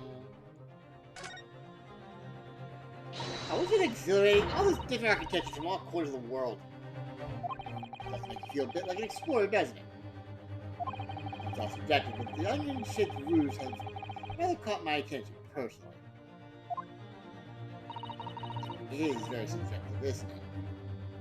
Japanese buildings with their wood timber construction have excellent ventilation. Now I realize that British buildings being made from brick and stone are very strong and long-lasting. The more you know about how things are done in other countries, the more you understand your own. Oh yes, I do agree with you there. I keep wondering what an onion does for the roof of a building. I mean, I suppose it's playing on my mind because I don't like the taste of onions. You really gotta let your tasting judgments dictate your taste of roots. That's a weird thing, okay? This wasn't here yesterday. Really? If I'm not mistaken, it was the cage in which the victim was standing before he was apparently beamed through the air. That's right, the birdcage. According to what Professor Hairbrain said in court, it's made of wood. Or more precisely, Japanese cypress, I think. Despite having been in an explosion and then falling from a great height, it's relatively unharmed. What wonderfully durable construction, wouldn't you say, Mr. Naruto? I understand that the forensic investigation team had taken it away yesterday to examine it. So they must have brought it back here when they finished their work. Sadly, not with the body inside it. No, that's right. I know we're given strict instructions not to touch anything, but still. It's important to take a look. We need it for the trial. The birdcage from the machine has been entered into the court record. The wooden cage that was used for Professor Hairbrain's appearance, this cage with the victim inside crashed down into the crystal tower. And apparently we're... Wait, okay. Oh, we were leaving for a minute there. You'd already met that masked man, hadn't you, Mr. Naruto? Yes. Yesterday, in fact, at Lord Van Zeke's office. I see.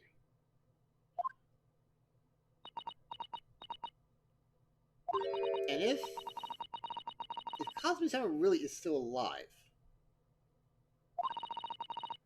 it means that Mr. Sherms lied to us. I know. We're going to need to speak to him about that.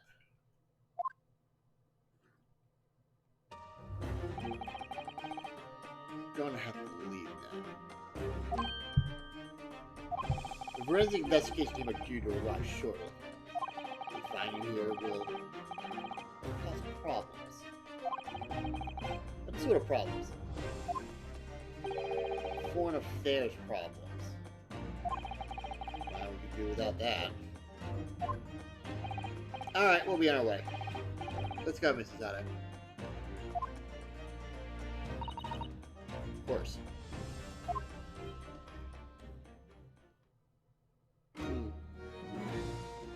Oh, okay. She mentioned Trevor, didn't she? You know they with a card? Let's present this. See if she says anything about this. Can we take a look at? Oh, wait. Oh, it's this. Okay. Yeah. That's right. I took the entire cage. We're saying the man who deduced that a man ate soap lied rather than just made another bad deduction. Just saying. Get that back first, please. Okay, so you don't have anything to say about that. Oh, okay. That's easy. So you know, we were actually hoping that we can investigate the scene. Okay. Yeah, alright. If it's around here, you can do what you like. Oh. That's alright, is it? Hey, Toby! I'm there with my new friend here. Ah, yes, Toby. Well, we can't look around on the stage now because the police investigation team are at work. You know that, you know? In capacity as Inspector Lestrade? Look, I'd like to help you out. But I was a trainee, ain't I? Ain't nothing I can do. Suits me, yes. Okay. So let me present... Okay, so let me present... First of all, the tab. Can you do that? Nope, that's the same thing, right? Okay. What about his business card? Oh, that's it. About this, Tina. Yeah, I'm still learning with letters at the moment. I know A to E. So I didn't do much bleeding trouble. Actually, Tina, it's the back of the card that's important. Hey, I'll go. Just a general smudge on the back, that's all. Turns out that this is very high quality French machine oil. It's a very particular scent, apparently. You don't say. Let's have a look then. Hold on, did you say something after that? No, she didn't. Okay. I missed some text there. His name isn't Toby, it's Wolfagant. Okay. You sure? I don't smell nothing. Oh no, we didn't mean that you should smell it. Oh, right. You mean Toby. What? Ah, Toby. Since his smell is so good, he can track people over the oceans, can't he? Professor Hairbane informs us that the oil is unique to Mr. Trevor's workshop. Oh, nice! Oh, please tell me Gina comes with us, too.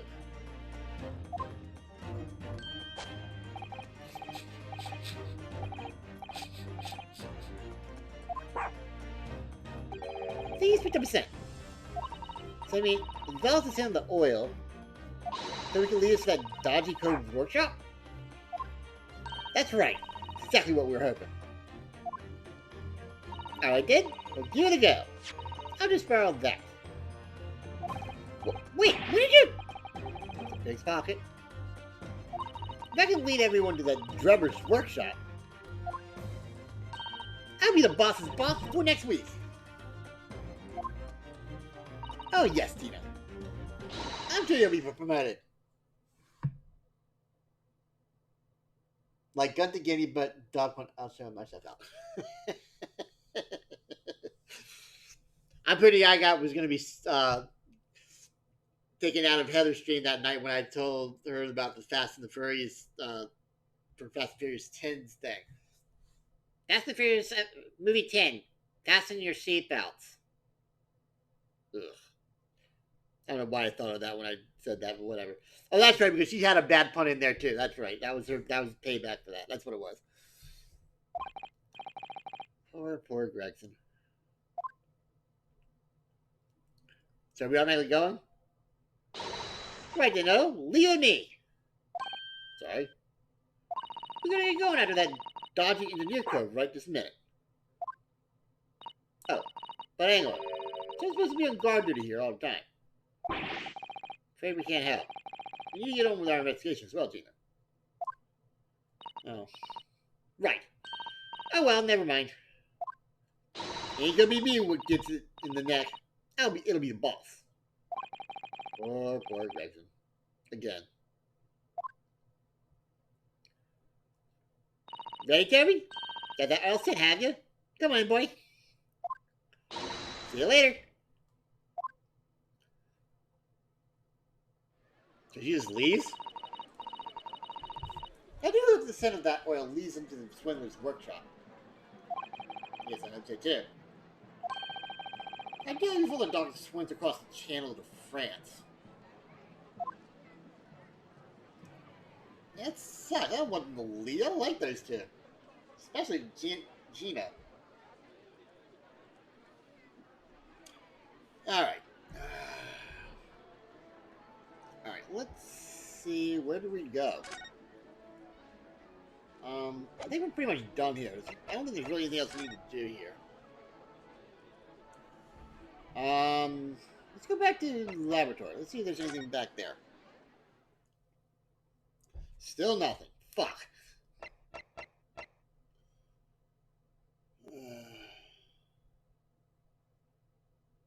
Wait, did I see that book? Hold on. Oh, yeah, I did. Oh, no, I didn't. Look at this big, thick book here. It appears to be an accounting ledger. It's a record of the forensic investigation spending, I think. Oh. What is it? It's clear that the team purchases various equipment and supplies on a monthly basis, but one entry seems rather strange. Really? No way.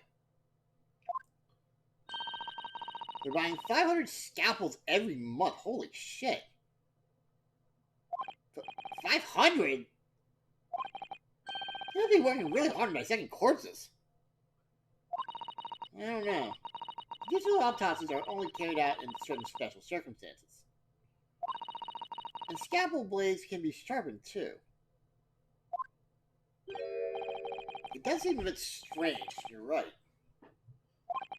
500 scalpels a month? What could they possibly be using all of them for?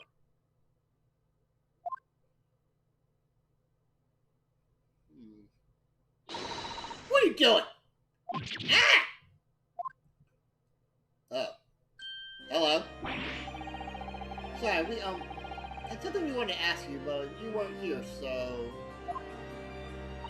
I just thought you'd snoop around. That's acceptable to people from the East, is it? Well, what do you want? Lord Stronger told us, you see, that was you who examined the victim's body. Mr. Aspen's body,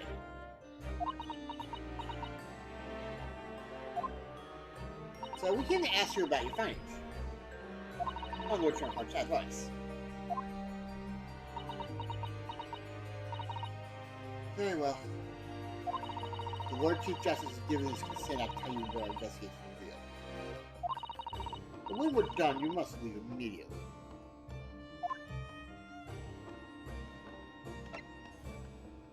Oh, by the way, I'm a judge. That's it. You'd be good enough to take a look at this. Oh, you think I'm good enough, do you? Ah! No, I didn't mean... I'm not good enough? Look, why would you show me anything? Well, you're too good for me to show you anything again. Ever. Alright, fine. Converse. Your findings. So, do you want to know what the forensic investigation can determine from the examination of the scene? The victim, Mr. Odie Aspen, who disappeared from the experimentation station of the explosion. And the Mr. Aspen, who appeared moments later partway up the Crystal Tower. But without question, one and the same person. That is the king's conclusion. Yeah, that can't be right. If there was an elaborate trick, we can only speculate about how it was carried out. Let's see. If two people would have looked very similar to each other were involved, they could have made it appear as if one single person had switched places, couldn't they? Very true. But sadly, in this instance, that was not the case. The man who disappeared and the man who subsequently appeared was the same person. The fingerprints of the scene make that quite evident. Ah, fingerprints. So now you officially recognize as forensic evidence in the British justice system. But one day, they will be used as an investigative aid as a matter of course. Oh my. That would mean... Now, the instantaneous kinesis actually took place. So, where does that leave us?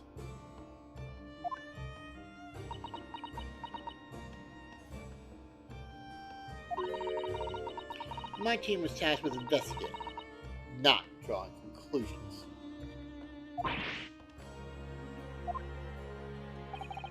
Instantaneous kinesis is impossible.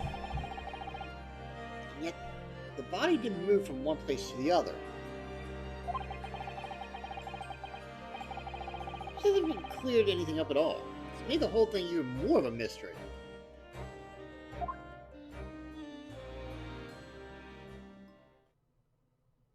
What are you wearing?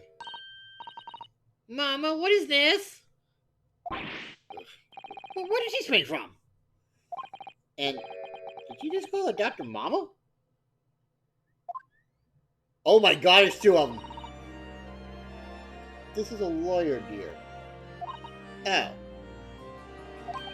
Oh. Hello? To meet you. Pleased to meet you. Yes, I'm a defense lawyer. Who knows you know? Mama?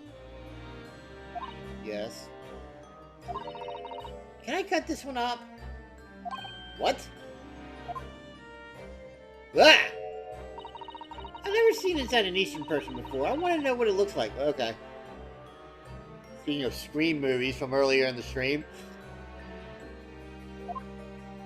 Of course you can't. It's a live specimen, as you can very well see. But after I kill him, you can. Okay! Boring.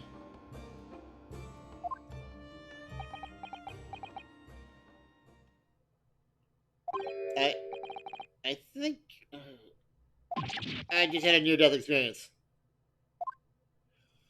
Oh dear. You are pale as a corpse. Let's leave before I'm mistaken for one. Well, I think we're done all the investigation we can hear for now. If we can just determine the whereabouts of Mr. Jubber. I'm sure Dean and Little Toby won't let us down. Now then. Do you think we ought to try to speak with Mr. Jones at this point? We have things to discuss as I'm dying to meet him again after all these months. Yes, it's quite possible he might know something useful, you're right. We ought to find Madame Tuspel's. So she's working there as a temporary waxwork exhibit. Yes! I told me all about his latest unusual venture.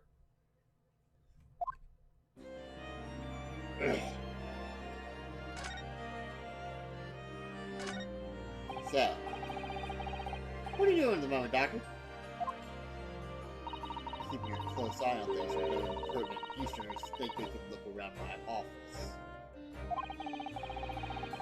And there are such impertinent Easterners around? That's terrible. Yes, you. That means words, Mrs. Otter. I think perhaps it's time we left. Okay, fine. Sheesh. Alright. Madame Tuspel's.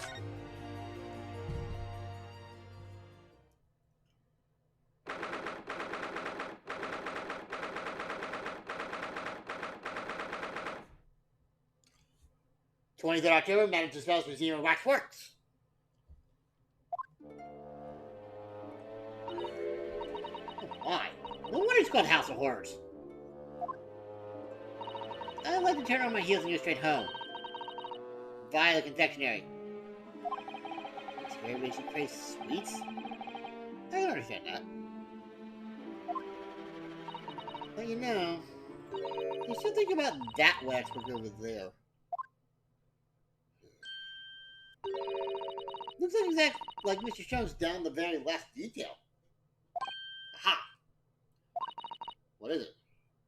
Oh, sorry. I think you'll find. That's a temporary wrap for themselves. Oh, hey, lady. Ah, the friend of my dedicated employee. Oh, yes. Hello again. It's Ryunosuke. Ryunosuke Naruhodo. I must say, I am quite spellbound by the great detective. He's a marvel. My precious waxwork is already back where it belongs. You got it back? You don't mean... But yes, the mystery is solved already. Wow. You didn't really engage his brain when you told me enough. So as you can see, he has returned to his habitual duties. Yes. His habitual duties? Allures. Not disturbed.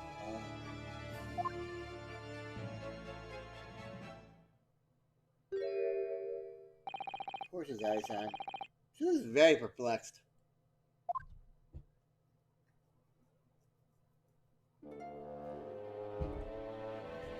Okay.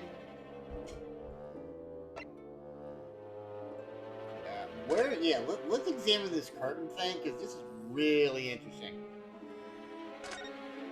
Ah, yes. Heavy curtain in the middle of the house of horrors. Over the other side of them, you just know it's going to be terrifying, don't you? The sign says it's the Madame Tussauds special exhibit. Seems you have to pay extra to go inside. I know. Can you believe that? Pay more money. So we haven't been scared enough already. It's not my doing, Mr. Naruhodo. Alright. Should we actually go through there then? Or is there something we have to do? I don't know if we could move through it. No, there's nothing we can. Okay, so we have to do something, examine something then in that case. Alright, well, let's start with the left again. Oh, what a horrifying scene! A murderer caught in the grisly act? No. In case you were wondering, it's the one with the big knife that's supposed to be the killer. I don't think anyone would be in any doubt about that, surely. And did you know that according to the description, the bathtub in the back has no particular significance? What? Really? I would have thought it was meant to show that the killer also worked in a bathhouse, gathering from a wares. Ha! There you go. Is it just... Okay. I'm surprised there wasn't more we could do with this.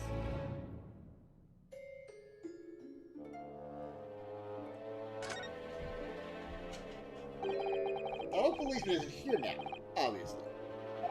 Don't you think he just happened to be on the jury? I'm sure that Red has a population of 6 million people, and yet... You do seem to run into the same people disproportionately often, don't you? Okay.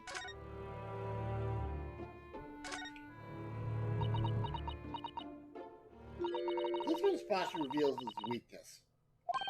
Sorry? The killer stands leaves him wide open to attack. And I'm quite sure I could see him off. With a Suzaru takedown, then a Suzaru squash, and finally a Suzaru smash. That's right, I'm gonna be the next smash character. Fuck you guys! Fuck that sword! Should have been in there! Right. That doesn't render the culprit conscious. It's his other slam to finish him. This is not a slam? Oh! I'm sorry, it's rather hard to explain. Let me show you instead. Oh my god. Use yourself up slowly and I'll show you. No, no, no, no! Absolutely not! I do. Okay, there's Holmes. Alright, Holmes. I really do need to speak to Mr. Sholmes, and I'm longing to say hello again. Well, where is he? Just punching Judy, baby. Thank you, my fine daddy. Thunderbuck. Oh! What are you... Indeed, my dear fellows, it is I. The one thing is better than anything back for collections.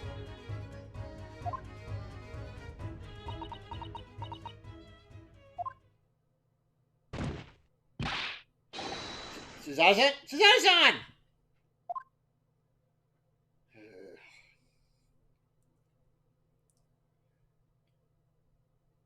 Good job, Sholmes. With humble apologies. I thought I died and gone to eternal paradise for a moment. Via London. Dear madam. Allow me to make amends by offering you a tasty free deduction at some point. So it's not questionable street food quality. Ugh. I understand. Why are you working as a waxwork here, Mr. Sholmes? Really a secret identity, you understand? The case is largely solved now. This is because I need money because I'm fucking broke. How is it solved? We're talking about the waxwork abduction, I presume. Here we are, my good fellow. As I predicted, it wasn't easy as a proverbial pie. She's not used to this by now? Really? Though I confess, I'm yet to partake of the pie, proverbial or otherwise. Or any food so far today, for that matter.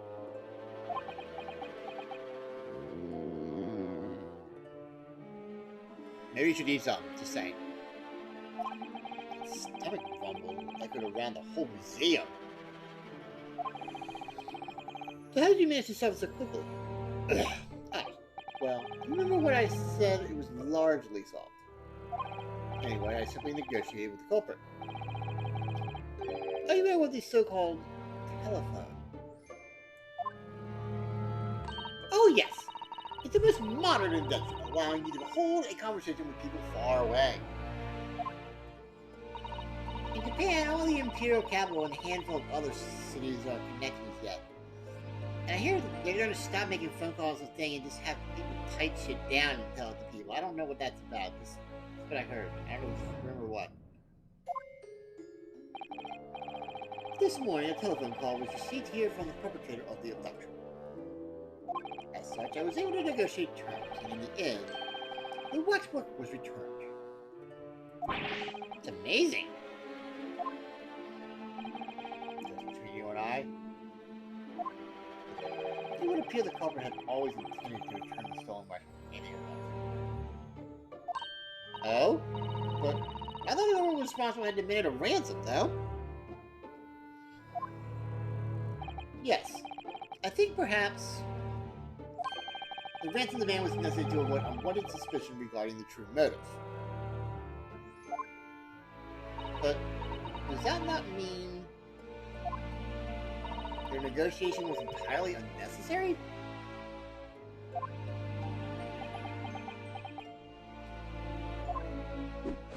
Of that, I must ask you to keep from Madame Chastell's at all costs.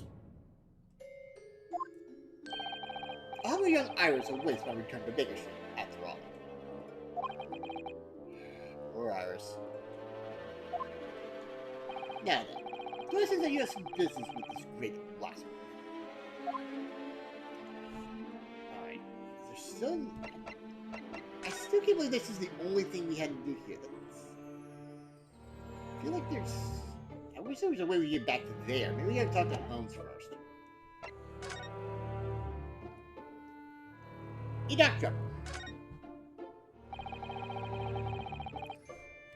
process of trying to track somebody down.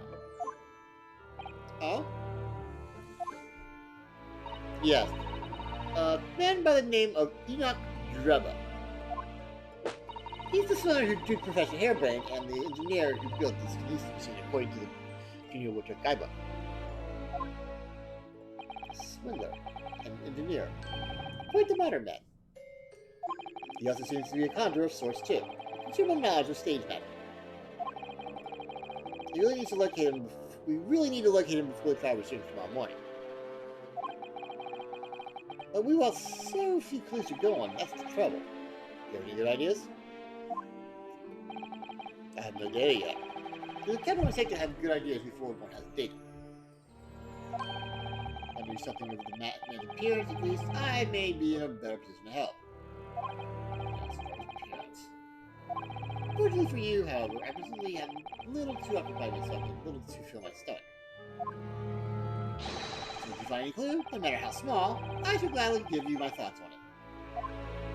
Oh gee, I wonder if we need to present something. I'll come back to that. Cosmo. Mr. Shen, did you lie to us? My dear Mr. Nahara, stay that piercing stare. What's this about? Last winter, when we were first on our way to Britain aboard the steamship, your words were very clear. So then, let us unravel this mystery and discover what events led to the curious murder. You told us that it was murder. And you examined Cosmo-sama's body. Indeed. And wherein lies the problem? We met him earlier today. The victim, Cosmo Asogi.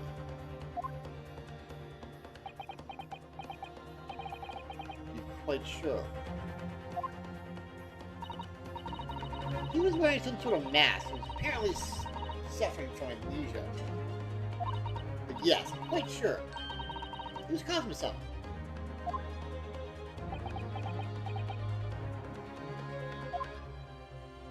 You must have known at the time, Mr. Shums. He wasn't actually dead.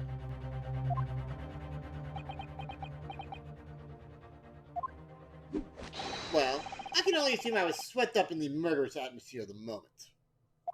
But the fellow wasn't dead at all. Priceless. I don't suppose that performance would pass muster, would it, Mr. Naruto? I could believe that the crewmen present at the time made a mistake. But not you, Mr. Shums.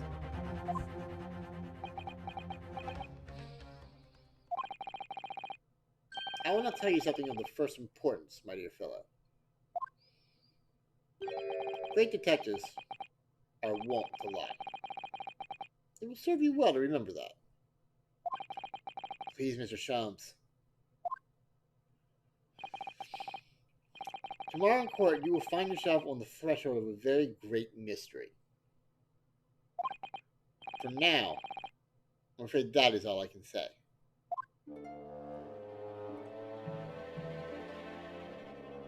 Interesting. Alright, can we present the photo to him? Does that maybe help us with... Mr. Jones, can you get your eyes over this photograph print? It was of Mr. Enoch Dreba. The face of the engineer we speak. Well, all Englishmen look broadly the same, of course. So looking at the photograph won't be particularly instructive. You alright, Mr. Jones?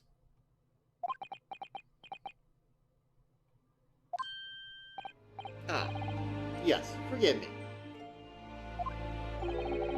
Very interesting, this. Very interesting indeed. What's wrong, Mr. Jones? You turn quite pale all of a sudden.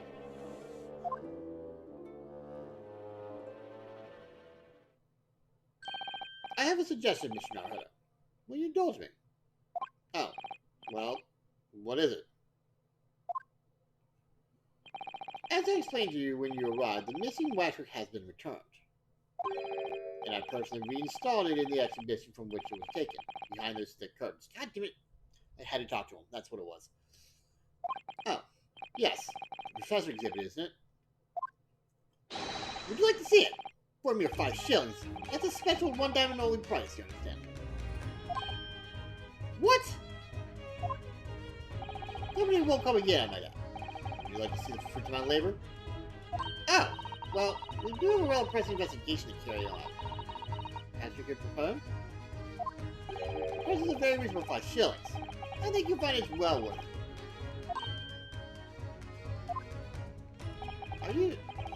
Are you being quite serious, Mr. Shumps?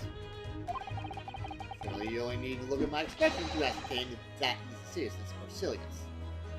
I never dealt with you. That's the point.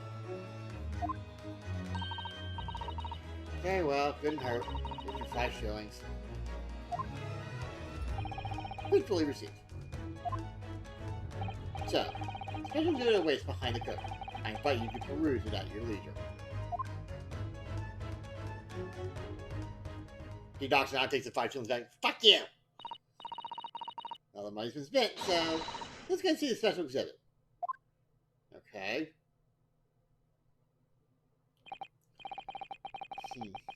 Through those heavy curtains at last.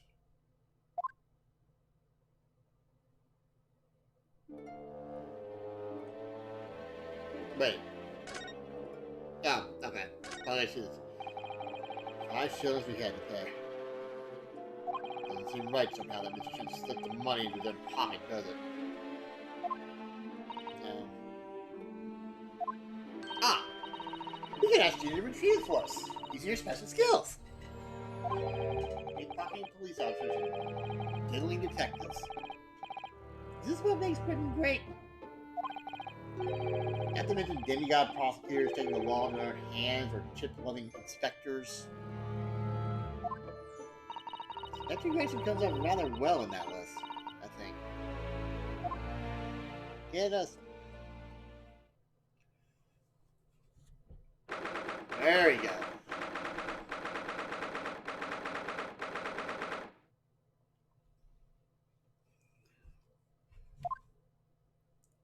Whoa. Holy fuck. Oh dear. I got a shiver run down my spine as soon as we walked in here. Mrs. Otto! As then we turn our heels and go straight home, buy a really big confectionery. Wait. You really can't do that. We paid 5 shillings already. True. Actually, now I'm looking a little more closely. You paid good money to see next exhibit that's clearly incomplete. Yeah, where's his head? How became the headless horseman, assholes? That big was far more terrifying than anything else in this place. This could be what Mr. Jones meant when he said the case was largely solved. You guys in May. Mr. Jones heavily implied there'd be a clue about the engineer here, didn't he? But where? Since we made 5 shillings, let's do 5 shillings worth of investigation, shall we? Yes, we will get what we paid for. Don't be our frustration. I think society's on the first tremble. Alright, so we'll start from the top, just to make sure there's nothing else before we go to the gal. Okay. This part of the exhibit is just as disturbing as the rest. It looks so real. Oh, that's a young man, okay. Seems to be a young man in a white overcoat. He has a large shovel in his hand, too. Look. Perhaps we should investigate a little more detail. Oh! Okay. Alright, let's see if there's anything on the back first before we go to the front. Alright.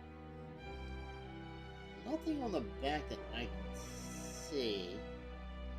Alright, let's start this one because I think I saw like a cut. What is, oh no, this is part of the. Oh, that piece looks a little weird. No, nothing there. Okay, I thought that might be something. And in here? Oh, shovel. Okay. What a large shovel. It's holding it rather honestly, isn't it? What on earth was the man doing with a shovel in the graveyard in the middle of the night? Probably grave digging, dumbass. This is how to. Yes? That's a spade, isn't it? No, it's a shovel. Oh, that's right. This is the little step ladder thing. Okay.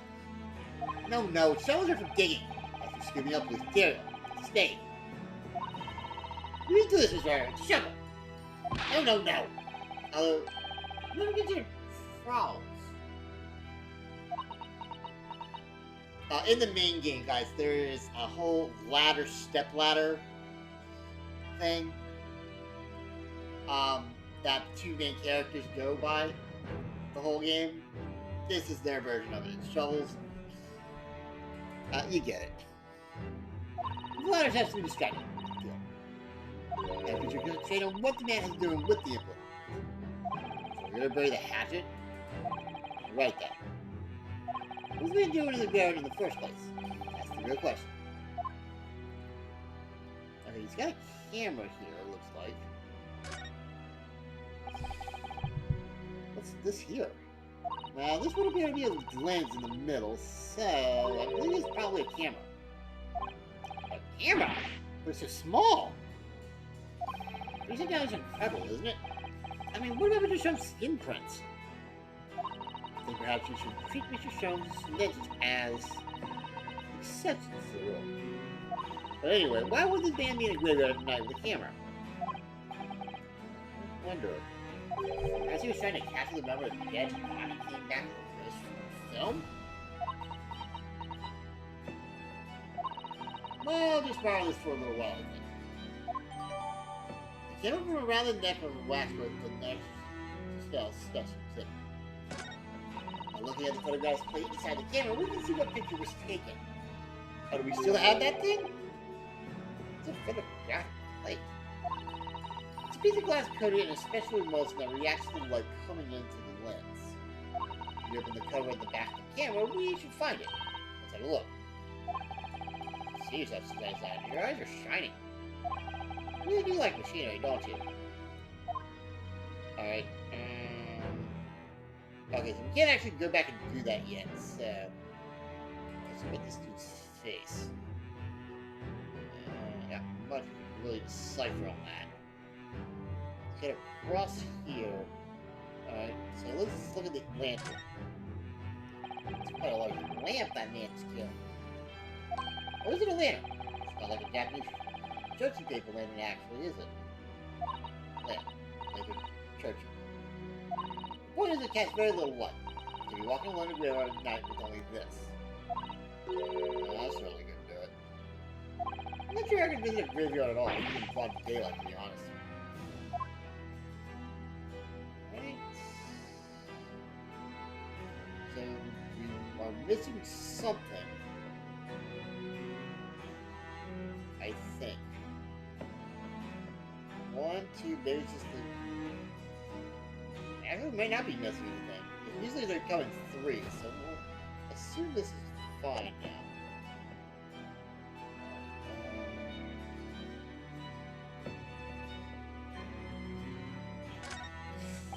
Doesn't matter if they're here in Britain or Japan. Graveyards are scary. Now, come to think of it, this is the first time I've ever seen a British grave. According to what I've read, the custom in Britain is to bury the dead as they are without cremation. What? But if you do that, you might actually break people in while they're still alive. I'm not sure that would be worse than actually incinerating people while they're still alive. I think we can both agree that it's best not to be still alive when our time comes then. And what am I going to say to that? Anything over here, but I'm pretty sure the other thing is probably not this body. Okay. So be the killer. The thing known as the Professor. Yes, I think so. I wonder what my advertiser said. Killed 5 victims, all noble royal blood. The Baskervilles is so lifelike, isn't it? Like all the models in the place. I know, it looks like it will start moving any moment, doesn't it? Well, it had a head, that is. I wish we examine it in a little more detail. Alright, well, gotta go to the main thing first.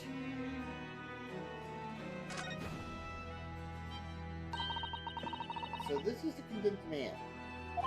Yes, the so-called professor. Then perhaps Ted was shot down by a guillotine? But unable to find peace, he emerged from his grave as a headless ghost? Do we have to entertain such terrifying ideas, Mrs. Otter? Anyway, I'm sure the model had a head once. With a metal fitting for it, see? Then perhaps Mr. Jones hasn't mildly forgotten to reattach it? That's an extremely absent-minded detective here, isn't it? Or perhaps a thief absent-mindedly forgot to include the head when he or she returned to the museum? And that would be an extremely absent-minded thief. Maybe some reason why only the head wasn't returned?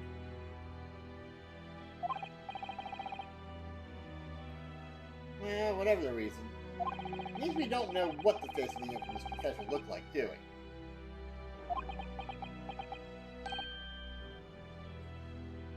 Oh. There's something caught just inside the comic jacket here. It looks like a piece of broken glass. Oh, a big piece, too. It's very thick, isn't it? Well, 5 times thicker than normal window glazing, I'd say. Where could such a thick piece of glass come from, I wonder? Suppose it must have been made thick to increase its strength. Perhaps because the glass had to span a particularly wide area, such as in a big building, for example.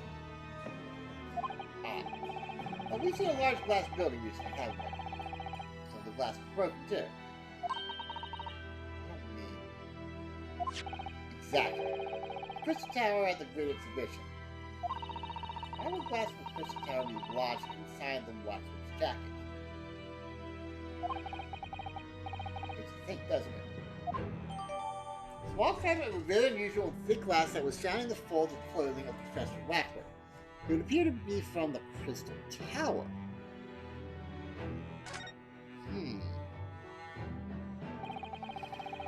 Earlier in court, we established that the police incident was a trick. And now we discover this fragment of glass here in this bathroom. Just coincidence?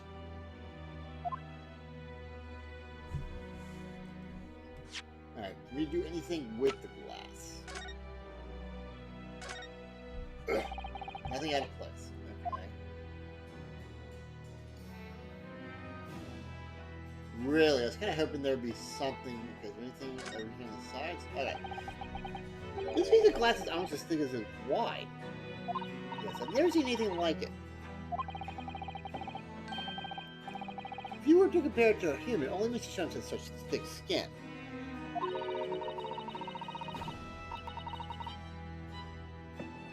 There's really no need for such a comparison, Mr. Hunter, as you well know. Anyway, it could only be from the Crystal Tower, surely. Yes, I think so too. It's probably made especially to meet the demands of that great structure.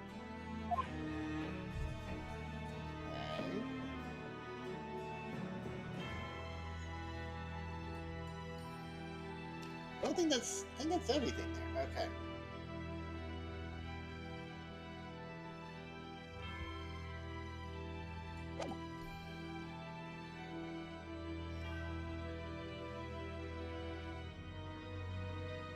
Alright, oh, actually, let me see about the camera, too. I forgot about that. Let's see what this. Okay. Okay, let's start back here. Yeah. Oh, look, the cover came out open. Yes, now there should be a glass plate inside. You can change the plate with each new photograph you want to take, you see. Is something wrong? The plate, it's been removed. Ah, okay, when you think about it, this would be the actual camera that was used at the time to set the black plate. This is the actual person. So we never found a photograph of the print of the executed convict coming back to life anyway. Oh, yes, you're quite right, of course. That's actually devastating.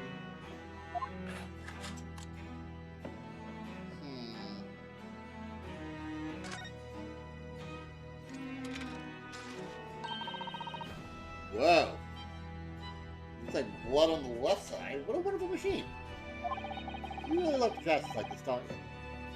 Oh yes, anything mechanical I find absolutely irresistible. Almost irresistible, surely? Well, whenever I see a pocket watch, for example, I can't help myself. Somebody has to take it apart. That's worrying. Yes, Father tells the time by the rumble to his stomach now. He's giving up having a watch.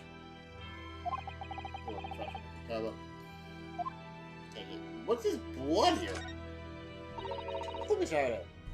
What is it? On the bell, it's just here. Seems to be some very dark red stains. That's right. It's like blood, actually. Oh my. I'm sure it's not what you're thinking.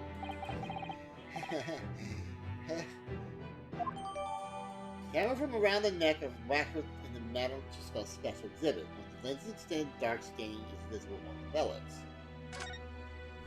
Anything else? Okay, I think that's everything for that. Okay, camera from around the neck of the special exhibit. When the lens is extended, dark staining is visible on the bellows. Okay. Anything else we need to... Oh, I thought maybe the 139 was going to come into play. That's not. What else is left? And is there anything here left? Okay, just a search and rest, and some reels, and blah blah. Yeah.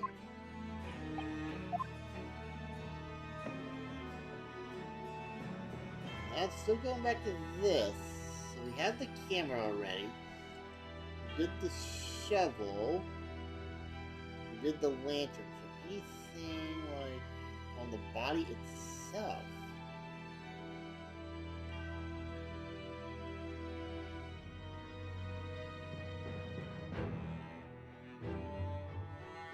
No. So what am I missing here?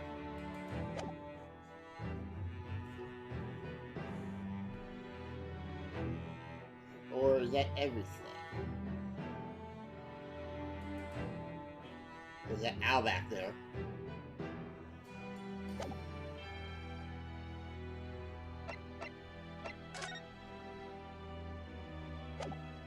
I don't know. I mean, is there anything else?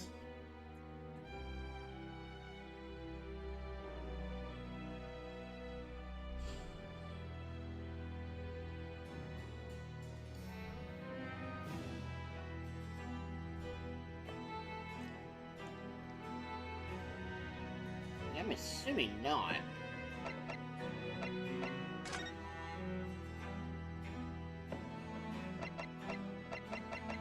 Maybe there is, because...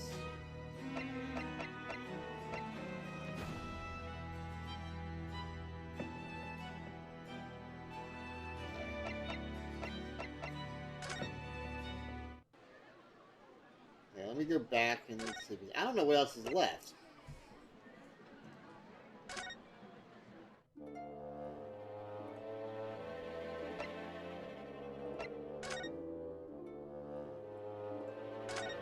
I got a thing show back there.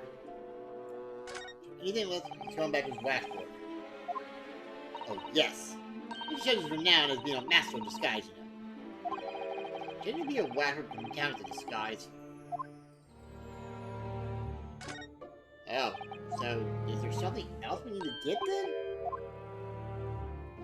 Alright, it's gotta be something in here then, right?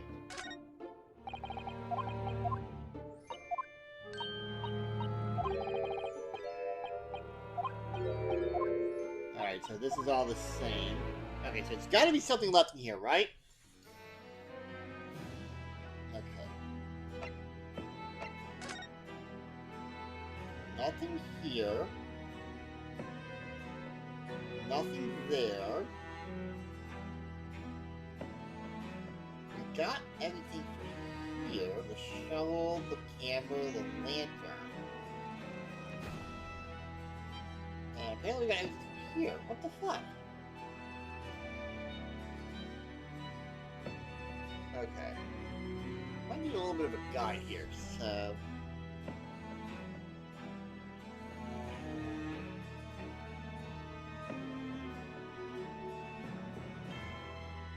That's everything. I don't know what else it could be.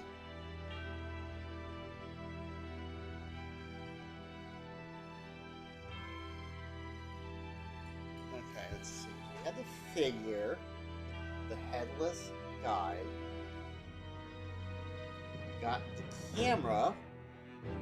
We got the lantern. We got the shovel.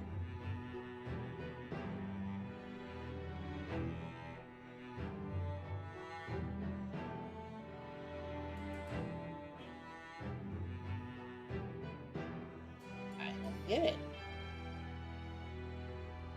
Is there something in the court record we missed? We examined... Okay, we didn't really examine all of this, I guess, so... Okay, there's the wood. Wait. There's a crack there. Ah! Look at Mrs. Anna! Oh, yes, the wood's cracked and broken a little. Just because it fell from such a height. Yes, the height at which the balloon was flying down into the crystal tower below. Well, about 30 feet, or 9 meters. And the man is tragically dead. The wooden cage that was used for demonstration crashed down with the victim inside into the crystal tower, causing damage to her face. Is that everything? No.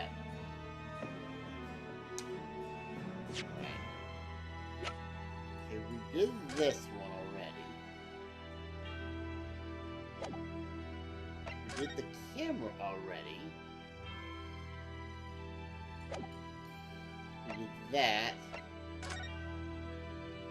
Okay, this is just gonna be the picture of this, so that's... And there's the photograph room with the last one. What the hell am I missing?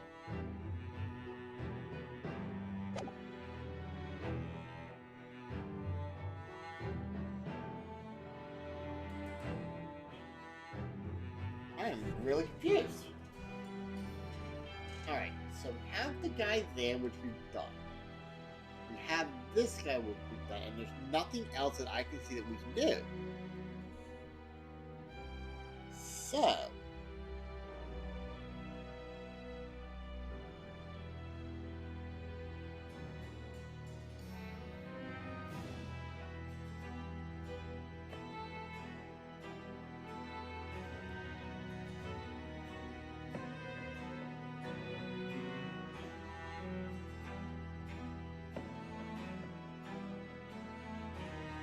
I'm really confused on what to do here. Let me look at this guy again. Okay, we know about this. So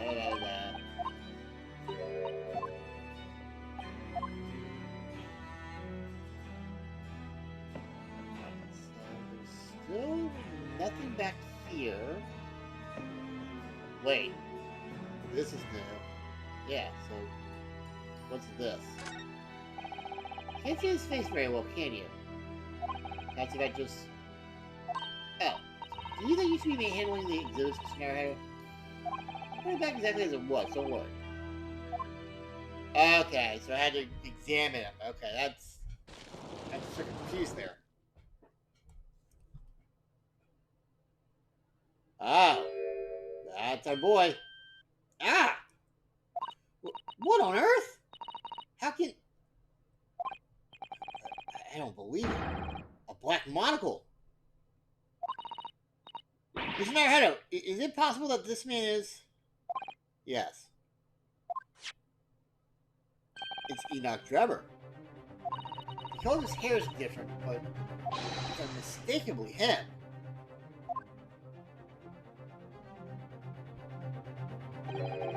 Indeed it is. Mr. Shelms! This man is the subject of your present hunt, I believe. Yes, that's right. But who is this man? Why is he here in this exhibit?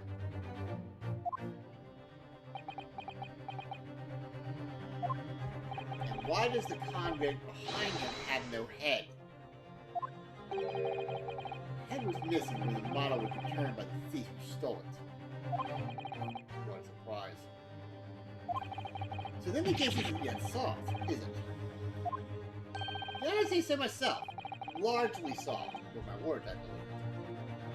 I must locate the missing head, cut the street, as another would say, or I'll be in grave trouble. A very hungry iris still awaits my return to Beijing, probably with rations.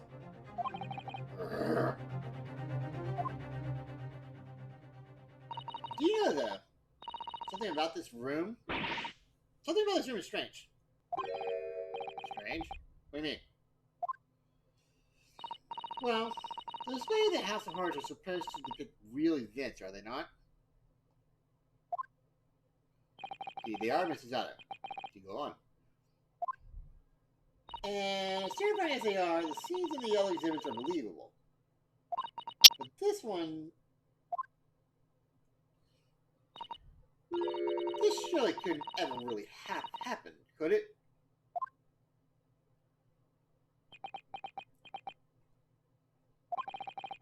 I think it's time I educate you a little about the nature of the incident involving the professor 10 years ago. Backstory, guys. Okay.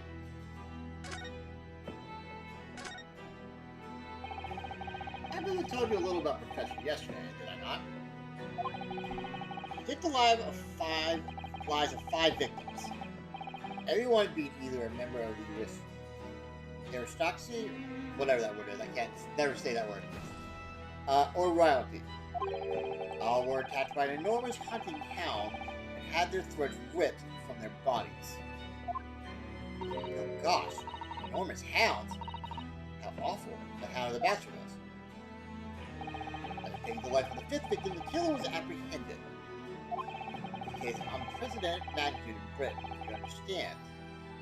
Accordingly, the professor was tried in a closed court. No members of the public were permitted. Closed court?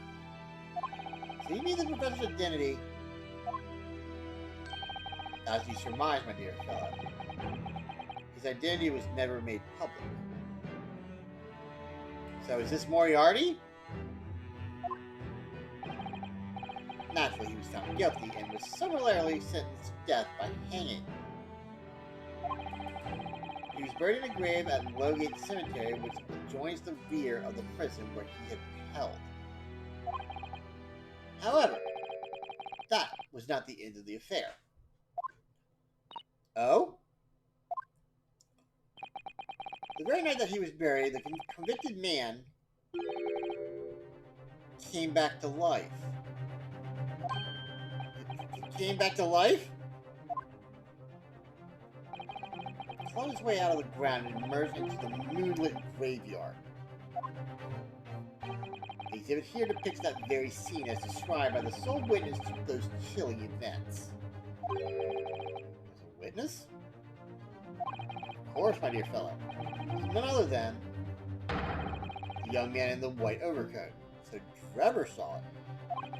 Not Drebber. You saw it happen?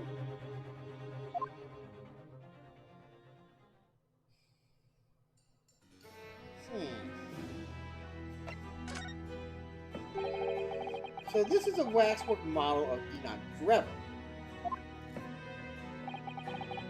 years ago, a convicted professor having been gibbeted and buried emerged from his grave in the dead of night. For a witness to that unimaginable scene was this young man. From appearances, I would say he was about 20 years old. So horrifying. Scared out of his wits, the young Trevor ran to a nearby police station to report the incident. And the sheer terror of what he'd seen is said to have turned his hair white overnight. Yes, as shown in the photograph we have of him, his hair is completely white. For the following few days, the story of what he'd seen was on every front page in the capital. The public was frantic for every last detail about the killer who'd come back to life. As you've seen, an exhibit was even created here at Madame Tussauds. I can understand why the man has hair turned white, certainly. But what I don't understand is what Mr. Trevor was doing in the first place. In a lonely graveyard in the middle of the night. What was he up to?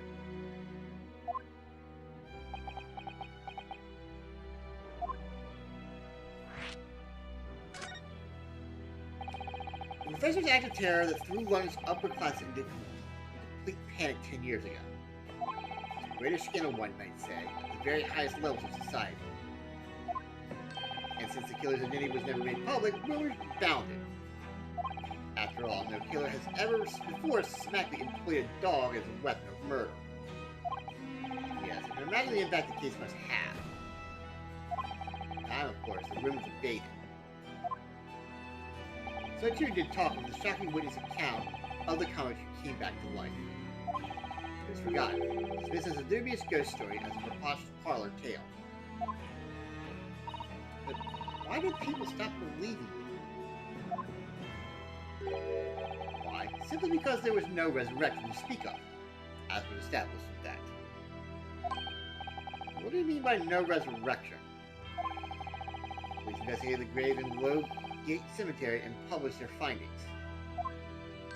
Kelvin's body was found to be buried exactly where it had been following the execution. No. But that would mean Mr. Drebber must have lied to the police and the newspapers. That would appear to be the only logical explanation, yes. The young man subsequently vanished from society and nothing has been heard of him since. It's rather striking, then, that he should resurface now. Don't you think? Of course, the convicted murderer couldn't really have come back to life. That's not possible. But Drebber's hair is unusually white, and if that really did happen overnight as a result of shock, it's hard to believe that the incident was an out-and-out lie.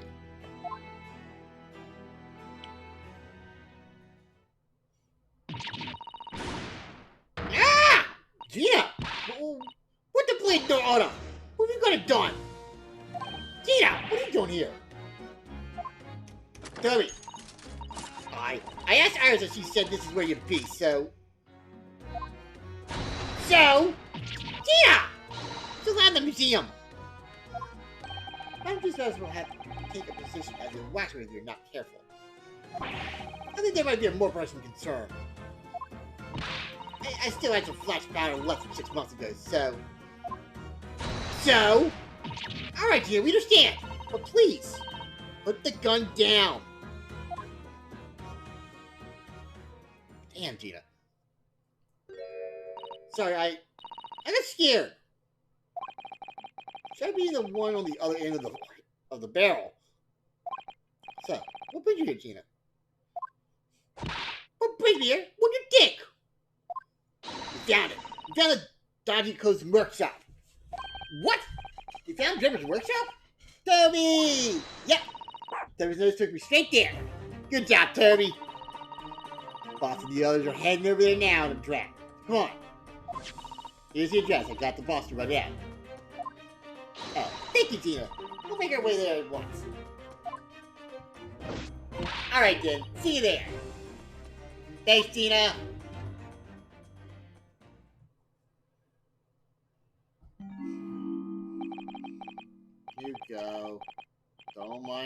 I'll just stay here, being still. What? I know my place. And the exhibit over there. Oh dear. Someone's feeling sorry for himself.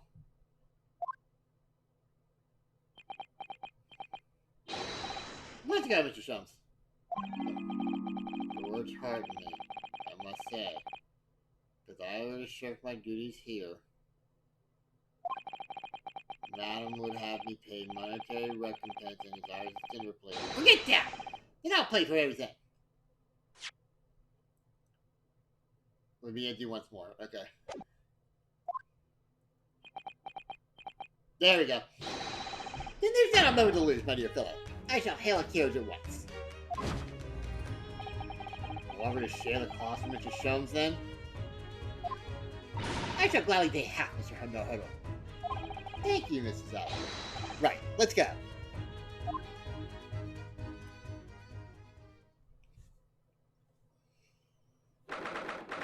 Whoa. Knock Driver's Workshop, October 23rd. Did you build a second one of these? That looks like... Oh! It's a military high voltage instantaneous kinesis machine? You would appear so.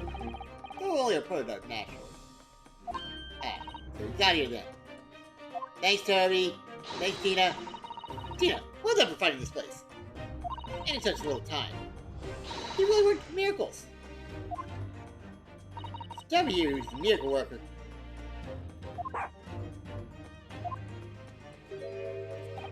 Ah! I think I was trouble before long. What are those eyes? Hello, Inspector. That's one knit of brow. Looks like he's eating a lemon, not a bag of fish and chips. So, Inspector, is there any sign of engineer? Sadly not. We didn't find a soul in here. Oh. What a shame. Well, thank you for letting us know about this place and giving us a chance to investigate. According to what Gina tells me, we only got it thanks to a clue that you lot turned up. I wouldn't want to say go to Paris with a debt of gratitude unpaid now, would I? Thank you. Anyway, if nobody snoop around in here, I get cracking. Renzies and the forensic investigative team are on their way here as we speak. And again, or them again. Imagine you got the picture by now. They don't take too kindly to lawyer pipes. Right. So then, my dear fellow, let's turn this place upside down while we have the chance. And you, Shums. Pardon? They take even less kindly to great detectives than they do to lawyers. Very droll, guys. Very droll. Well, you may consider me nothing more than an inconsiderate wax model. Right then. Let's see what we can find here. Alright, let's see what we have for example. So we have something up top here too. Okay. So just these. So we'll start from left to right first. We got like a plane here? What on earth is this? An aeroplane, Chara. One day scientists believe it will allow him to fly freely in the skies. Is that how the trick will be described, is it? Sorry? Well, it's actually suspended by a thin but very strong cable, isn't it? Ah, well, this model is yes. Well, the airplane would actually fly high in the sky. It's been from somewhere even higher in the sky, of course. This large metal object obviously can't really stay in mid-air unsupported. So to you, the solution is ever taller towers? Is that ladder anything? No.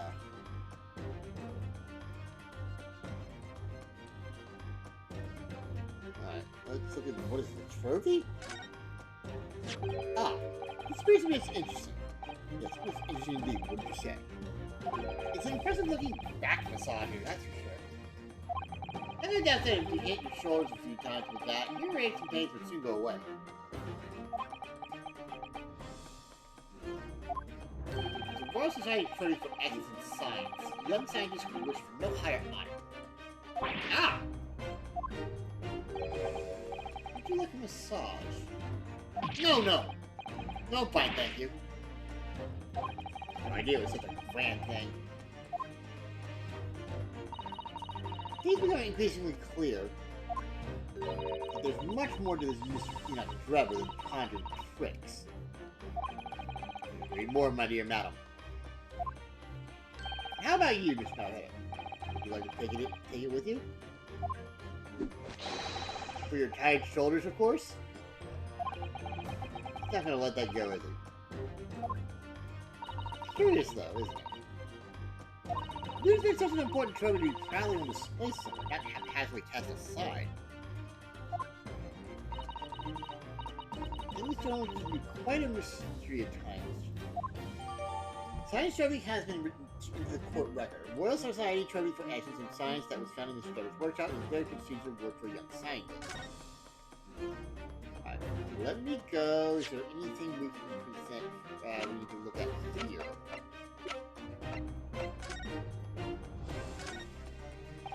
Nothing out of place.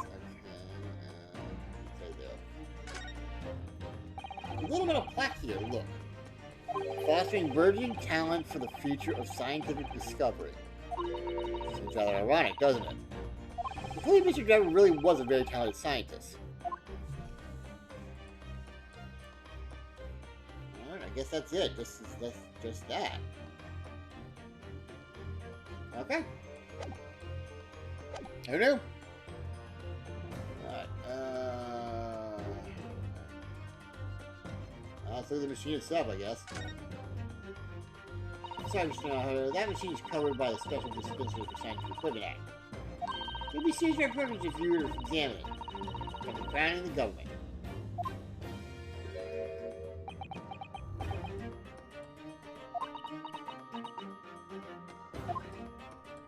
Well, those we don't seem to be holding back. Quite hollow inside. No working parts or devices of deception can be seen, my dear fellow. No loose chains dropping for nothing. Not even a bone for Toby here, my dear fellow. These people are very much ruled by their own ideals, aren't they? I think that's just these two. This is that.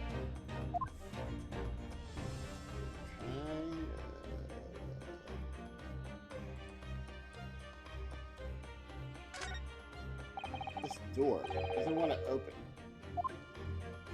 Yeah, looks like it's got a pretty heavy lock on it. Suspects his locksmith on his way over from the yard. So hands off till he gets here. With permission, Inspector, I can have that lock open in less than a minute. Well, you don't have permission. And no one's giving it to you. It looks as though you really enjoyed that. No sign of anybody on the other side. They must have fled at the first sign of danger. Okay.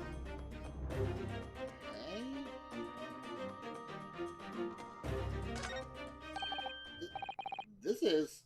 It's a European-style quiver of arrows with steel bolts inside. Oh! Do you suppose? Crossbow bolts, these.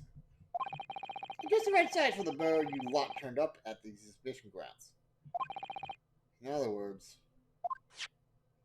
Yep, that's more evidence to support your theory. All goes to show that Trevor was the one pulling the strings behind the scenes of the whole scam. Crossbow found hidden behind a tree under the stage of the exhibition grounds along the street of Rubber. Oh, okay, so the crossbow got updated. Okay. Why are we taking the arrows then? The fuck was that?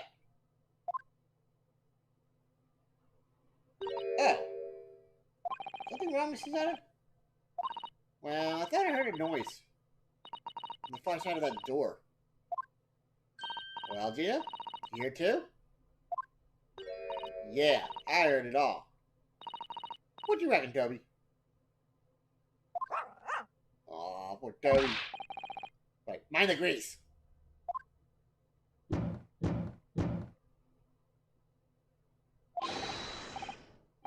You're in there, open up. Scott Yard. Wait, what?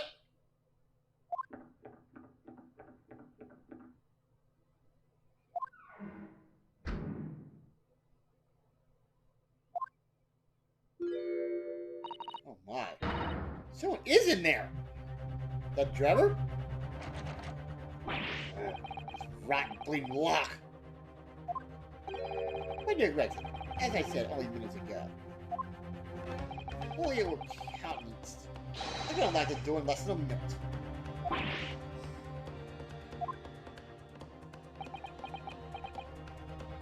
Fine. I'll take the rap for it. Just get us through that plastic door. There. You managed really well. This would these minutes with seconds, I think. Yes, it's ideal. What are you waiting for? Nothing for it, I suppose. This is an emergency. Sure must be that beyond that door is the engineer you'll see. Yeah, that's what I was thinking. You're a great ratchet, my dear fellow. Yes.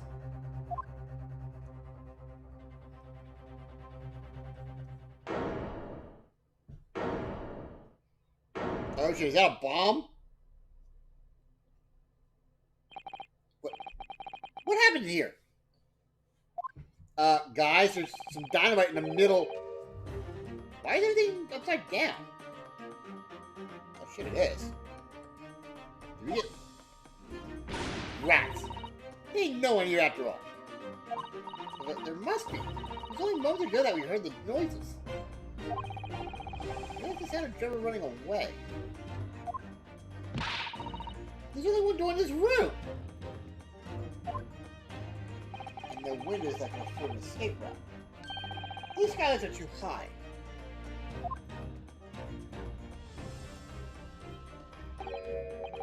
What's that up there? Like footprints on the ceiling? Logan, what do we hear? What the fuck? Looks like someone was trying to burn something in a hurry.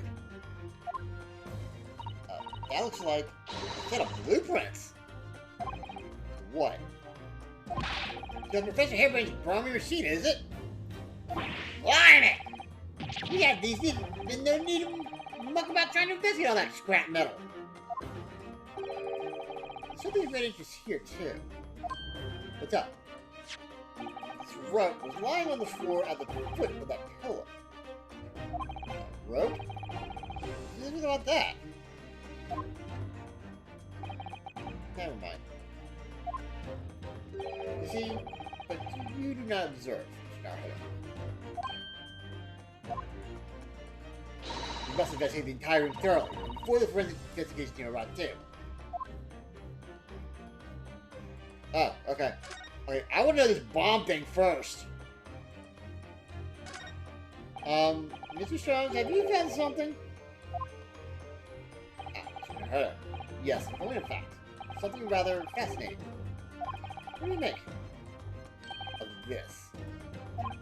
Let's see. I've seen anything like this before. It's like a bundle of thick cigars wrapped up in... What's the matter? What's the matter? That's a... Surely that's a time bomb! Is it? What? Did you say... A time bomb? Sorry, but... What is a time bomb? Exactly? Ah! You truly are one of a kind, Mr. Narrowhead. I won't take that as a compliment. You don't know nothing, do you, Oda? You got a clue what it is either, have you, Gina? I bet you can consult a dictionary later, Mr. Narrowhead. But this particular specimen is no time bomb. Though I confess it has a very similar appearance. Oh. Oh, well, thank goodness. But then, what is it?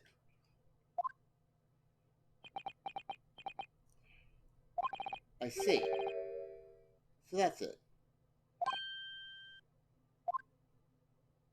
Goodness, Mr. Schultz. Have you seen to the heart of the matter? There are times when I consider my lot most unfair. For I'm fitted never to know how it feels to flounder as you do when a puzzle presents itself. Sure. But I have learned to accept the hardships that come with being a great detective, Mrs. Utter. There we go. Feel a great deduction coming. I do too. Once again, I can draw two conclusions from the scene we see before us. The first is that the invented nature of the furniture in this room is the work of Trevor himself. Oh, how could you... And the second conclusion is that the small device on the floor there is without question completely genuine. Oh, God. Please, Mr. Schultz, you must explain everything. It'd be a pleasure. Alright. Safe. You know what that means. It's great deduction time, boys! After all, he's a great detective civic duty to teach Scotland Yard the finer points of the trade. And there's that face in. What is this face in Gretchen I keep seeing every now and then? Well, Inspector Gretchen seems to light with the idea anyway.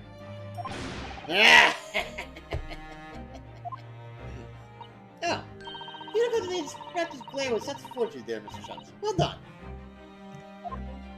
You're too kind, my dear madam. I hereby dedicate this great deduction to you. Kindly stand just there, Mrs. Utter. Oh, yes. I'd be delighted.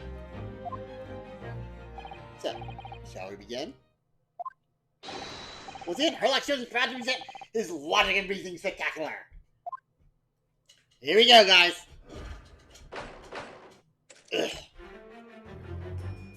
Okay, topic 1. Flipped furniture. Conclusion. Okay. It's plain to see that this room is complete disarray. Look how happy Sister Sally's like, yes, I love this, let's do it! The bed, the table, and chairs. The lamp, everything is upside down. Almost as if every item in the room had been so recently been happily positioned on the ceiling. Before falling straight down onto the floor. Every item in the room was on the ceiling. Are you suggesting that? Indeed, the key here is gravity.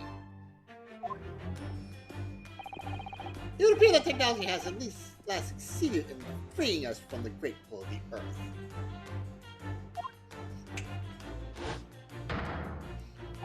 So the gravity in this room was reversed, and suddenly restored to normality. Goodness! The furniture clearly reveals the truth of the part gravity played in this whole business. I understand your skepticism, Mrs. Utter. I too was incredulous at first. However, my condition in my analysis was submitted when I observed this. An anti-gravity device. I was again to one that featured in a dream of mine only the other day, in fact. But why does it have a clock on it? Most relevant question here. That is a timing device that controls where the gravity direction will switch. There's clearly a requirement for the engineer to be able to restore normal gravity automatically. And the commotion we heard earlier from the other side of the door was the moment that the restoration occurred. Yes, the reason why everything in here has been turned upside down is because of the anti-gravity device.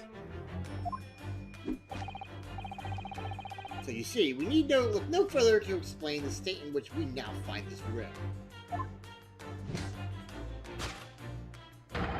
The direction in which gravity acts in here was reversed by Mr. Drebber. Before being restored to normalcy in automatic fashion sometime later by the timer device. I have witnessed precisely the scene in a dream I once had when I fell out of bed. Conclusion. Because gravity was reversed. Topic 2. Missing mirror. Now, let us consider the next term. What was our engineer friend's aim?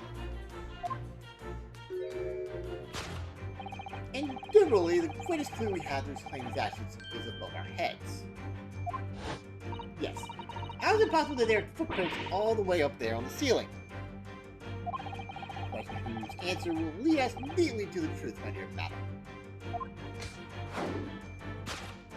The reason there are footprints on the ceiling is because of the nearby skylight. Of course, Trevor's aim was singular, to escape. However, there is but one way into this room. Such as the skylight, that is. Ah!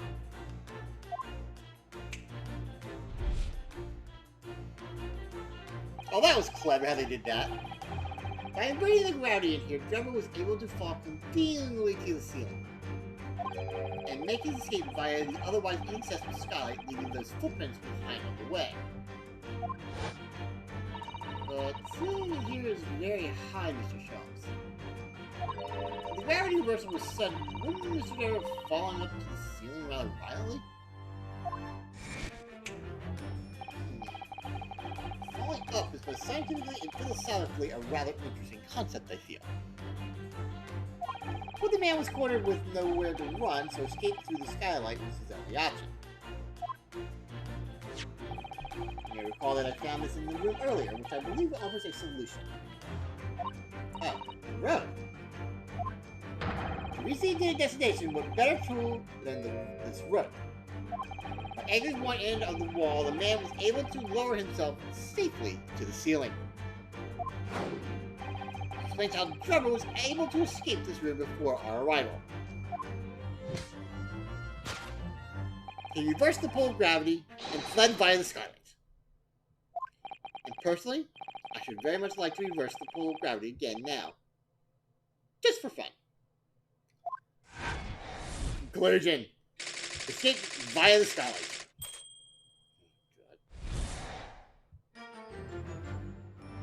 This concludes Sherlock Holmes' great deduction of this topsy-turvy puzzle. Yeah, okay. So, the guy ate soap, and this guy reversed gravity on a whim. Just saying. Alright.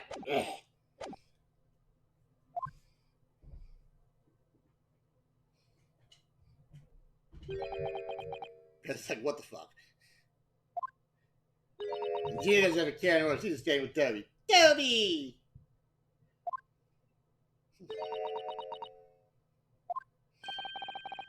She's completely spellbound. Mr. Jones, there's just one thing that troubles me. Just one? Like nothing less. You're destined to be troubled by just one thing for the rest of your life. The thing is such a thing actually possible? An anti-gravity device, I mean? I would say that with a man's current scientific knowledge at the turn of the 20th century, it's no more possible than instantaneous kinesis.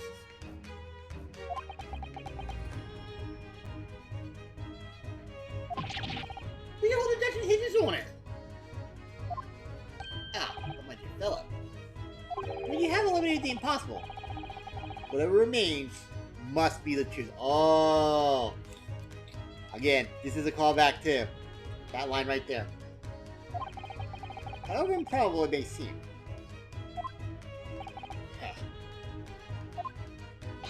It's a marvelous line. Wouldn't you agree? It is a great line. One of my more enduring pearls of wisdom. I had Irish come up with the exact phrase. My original was clumsy. Yeah, I have a feeling I read it somewhere in Mrs. Zada's litany once. Objection! That was her objection? Okay. Actually, there is one other thing, Chunks.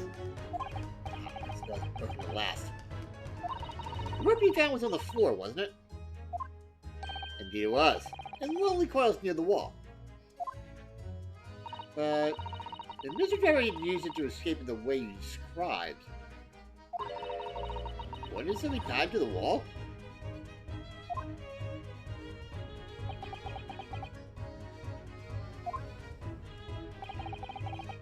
Mysteries inevitably unravel in the end, as I think you'll find through ropes. And as evidence of such, you need only look at the mystery we face in this room, now swiftly unraveled. That argument is as circular as the coils of rope. I think perhaps we might need to give Mr. Jones the usual little helping hand. There were some minor corrections, but great detective space deductions will lead us to the truth. That's right. And we must do it quickly before Enoch Trevor gets too far away. If you're ready then, let us resume. Collection is logic and vision spectacular. Alright, here we go, guys. First correction. Hold it, Mr. Jones. Good furniture. Rated because gravity was reversed. Okay, place these furnitures in array. Down the table, the chairs, the lamp, everything is upside down. The other in the room until recently been happily positioned in the ceiling before falling straight down onto the floor. Every item in the room was on the ceiling. Are you suggesting that? Indeed, the key here is gravity. It would appear that technology has at least succeeded in freeing us from the great pull of the Earth. The gravity in this room was reversed and then suddenly restored to normal. Goodness. The inverted furniture clearly reveals the truth about the part gravity played in this whole business. Okay. Gravity could have been reversed in this very room. How about the idea of uttering enthralling? Only Mr. Jones could conceive of such explanation. The man himself admitted it was a scientific impossibility, so... Yes, you're correct, right. We must completely discount the idea once.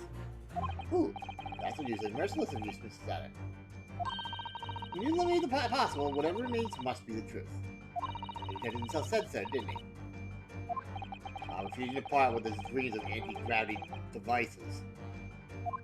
Yes, I suppose so. Well, let's see if examining this topsy-turvy scene a little more closely. Reveals some proof that shows exactly what the gravity in this room was or wasn't doing. Okay, so what do we have that we can kick on? Okay, so we have inverted furniture, which is all this stuff. So nothing. Oh. Furniture. Oh, large safe is one. Look, Mrs. Zada. When everything seems to be upside down in here, the safe is considered the right way up. Have you noticed? Yes, it's true. A little more closely at the safe's feet. That's a lot of very large bolts fixing it to the floor. Think before you speak. That's what you wanted to say, isn't it? I'm gonna put my foot in my mouth there. I certainly didn't say that. Alright, so we have large safe, which is could possibly be it. Anything else? Okay.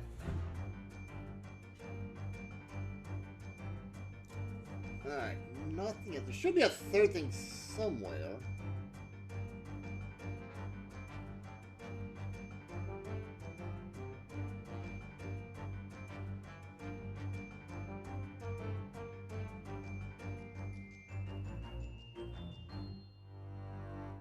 Where's the third thing? Usually there's three things here.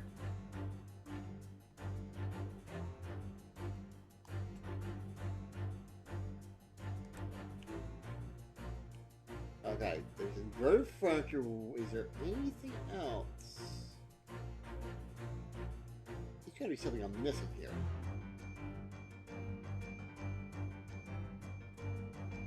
Oh, wow. Look where they put this thing. Upright vase. Okay, there's the third thing. Well, well. Wasn't expecting to find a pretty bunch of flowers in here, that's for sure. Ah, look at that. I know, that slender little vase looks like it's about to topple at any moment. The flowers are thriving. Somehow makes you think of fragility of life, wouldn't you say? To be honest, Mr. Naha, something else about it made a rather deep impression on me. Alright.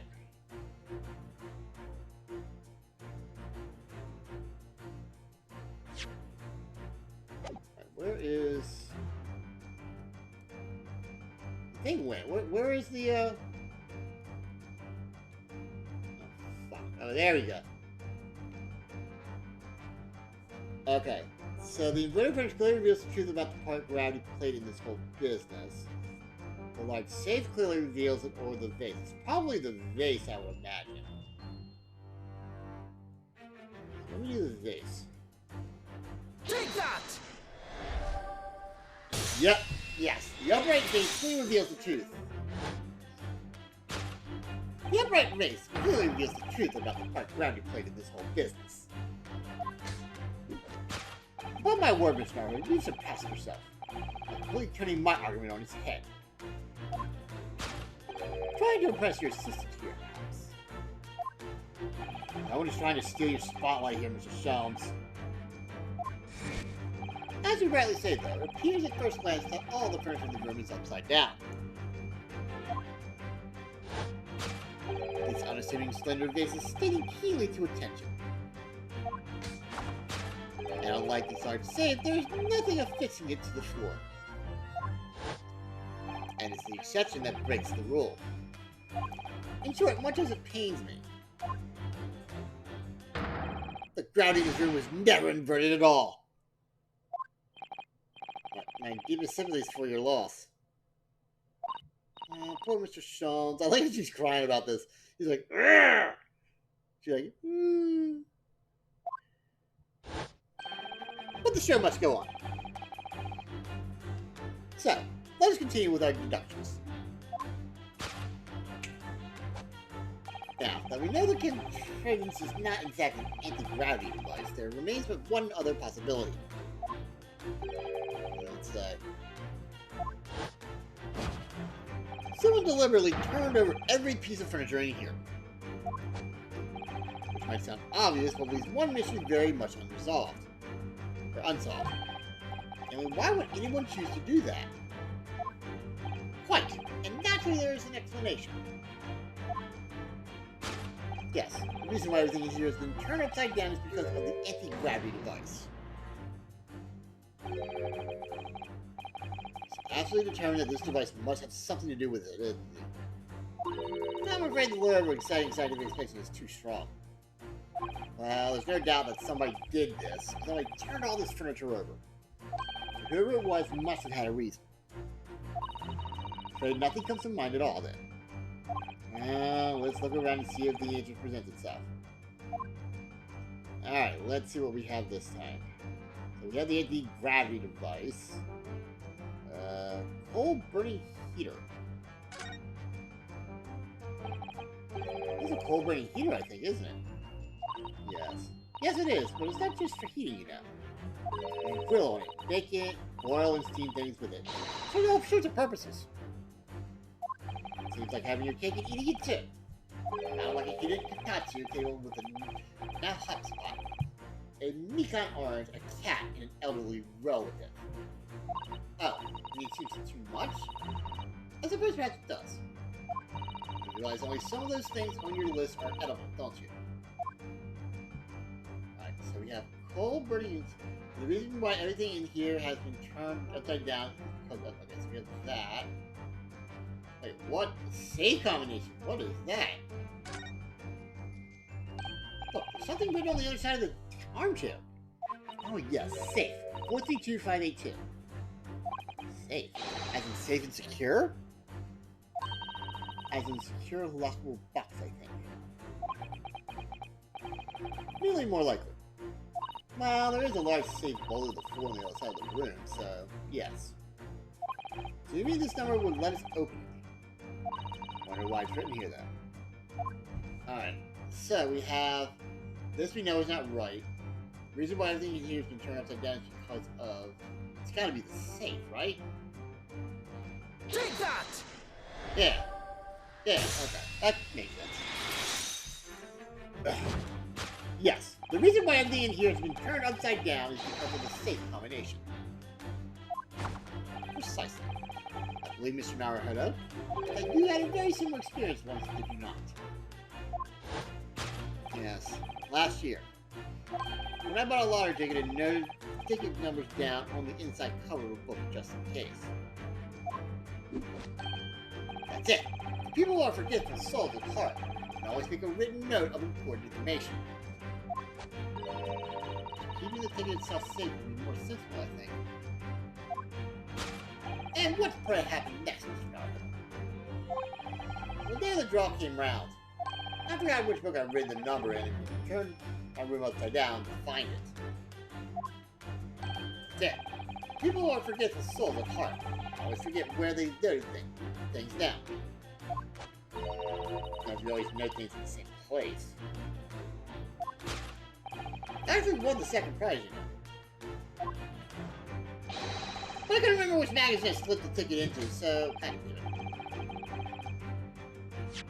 But I couldn't remember which magazine I slipped the ticket into, so I had to turn my room upside. Thank you, Mr. Naruhodo, but I believe I proved my point now. Yes, Daniel! It's the very same, which is that a very similar scenario that's clearly unfolded in this room. Finding himself requiring access to the safe, the occupant of this room needed the combination code. Remember that he'd written it on the underside of the piece of furniture, but forgot which one. Leading to the state in which he did not find the room. Yes, Mr. Naruhodo returned all the furniture in here. In a desperate hurry to locate the combination code that would unlock the safe. To find the safe combination. Really? We can't reverse gravity? Really? What? Alright, topic 2. Now, let us consider the next number. Was our engineer sure insane? I do believe the greatest clue we have to explain his actions is above our heads. Yes. How is it possible that there are footprints all the way up there on the ceiling? The question's answer will lead us neatly to the truth, my dear Madam. The reason there are footprints on the ceiling is because of the nearby skylight. Well, if the changing directions of gravity can't explain it, then how did those footprints get there? Yes, it feels as though that particular machine has just become even harder to solve. Can't think of any other way to explain it at all. Ooh, that was so much simpler in those halcyon days when gravity could be reversed. Minutes ago. And those halcyon days never existed in the first place. I suppose we must simply put our faith in Mr. Jones and observe the area in more detail. Putting our faith in Mr. Jones is what gets us into these situations in the first place. Okay, so we have balloon. Alright, so balloon. Alright, skylight balloon. Whoa. Look at that. Oh, interesting. Interesting. So is it just these two then?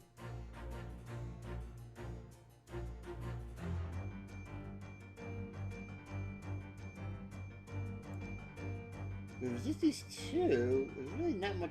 Wait, is that a shoe up there? What the fuck?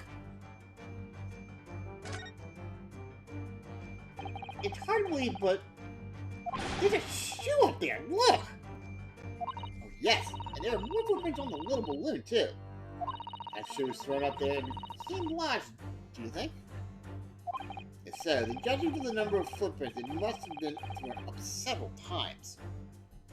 Why would anyone be throwing shoes up at the ceiling then? Dear. That's beyond me, I'm afraid. Okay, and the other one is balloon. This is a gas balloon, isn't it? It's tiny, but it does seem to be a real balloon. Yes, I think you're right. It's helium that's keeping it up. Gas balloon. Why does it seem to be bell with me? You can see there are footprints on this balloon too. Look. Yes, surely that's a clue, isn't it? What it tells us is I'm not sure. Alright. Okay, balloon. Okay. So the reason there are footprints on the ceiling is because of the skylight, the shoe, it's gotta be the balloon, right? I guess it could be shoe, but I'm sort of saying balloon. Take that! Yeah, okay. Oh, fuck, is it wrong? Maybe it is the shoe. You're able to fly freely. Oh, it probably is the shoe. Fuck. You're able to fly freely in the sky. This has been mankind's dream for centuries. Of course, the balloon is the invention that made that dream come true. Mr. Driver, clearly a man of dreams, used the balloon to ascend to the ceiling and plan. Oh, okay. Okay, so the balloons are red-haired, so it isn't this one. It's the shoe. I think the balloons are delivering bad news, but the amount of truth is, it's clearly too small. What? I knew you were going to say that. Fella, and you were twice the fool. People can fly in such small balloons, why would anybody ever manufacture larger ones? I just spare you of your lack of common sense and tactics in my head. That really hurts, coming from you. Okay, so it is the shoe. Those things out there on the ceiling really are puzzling. As they're so close to the skylight, it really is very hard to believe the two are related. Perhaps we need to approach this from a different angle. Alright, let's shoot. Take that!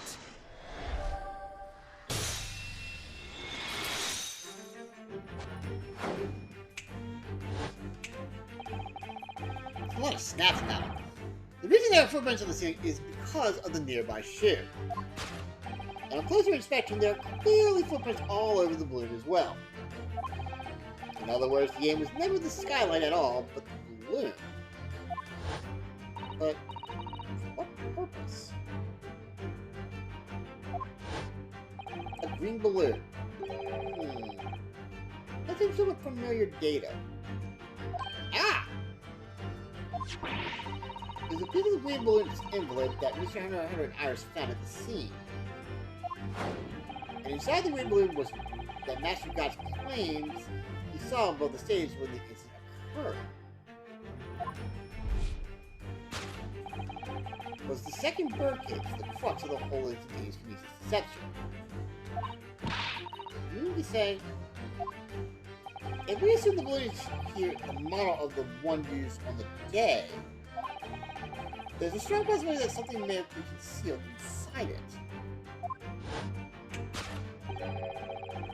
Something Archconda was desperate to achieve before making his getaway. But the balloon's out of reach. That's why he resorted to a projectile, namely the shoe. Ah! Most probably, Trevor intended to tear a hole in the envelope by assailing it with the shoe. However, his efforts were thwarted when the shoe itself became a prisoner of those lofty heights. Here. I think we need to examine that balloon. Well, there was some way we could see inside. You may recall that I found this in the room earlier, which I believe offers a solution. Oh, the road. To reach the intended destination, what better tool than this rope? Okay. Jones managed to bring the doctor back to the rope. Alright, I have to admit, that was clever. So just throw the rope up to the balloon and then pull it down to us on the ground. It was much easier said than done, I feel. It can take us a very long time as well. True. Perhaps we need a more surefire method. And we already have one, of course, don't we?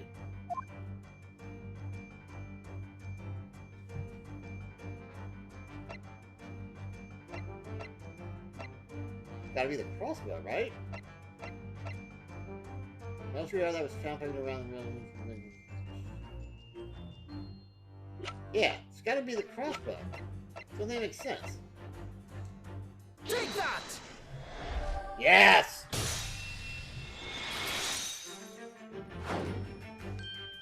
To reach the intended destination, what better tool than this crossbow?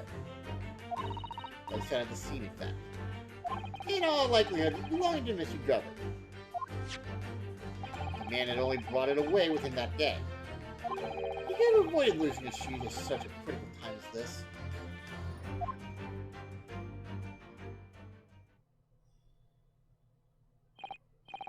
So, shall we? Your curiosity is deeply stirred, no doubt, my dear fellow. What is it that Enoch Driver has hidden inside that balloon?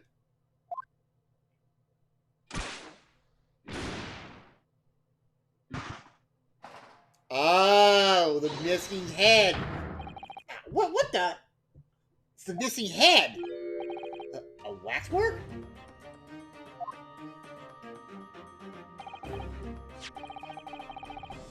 Indeed it is. A waxwork head inside a metal mask. A mask that is shut tight and fastened with a strong and quite impenetrable lock. So we can't see the face inside. That means... Just a moment. This is the head of the waxwork model.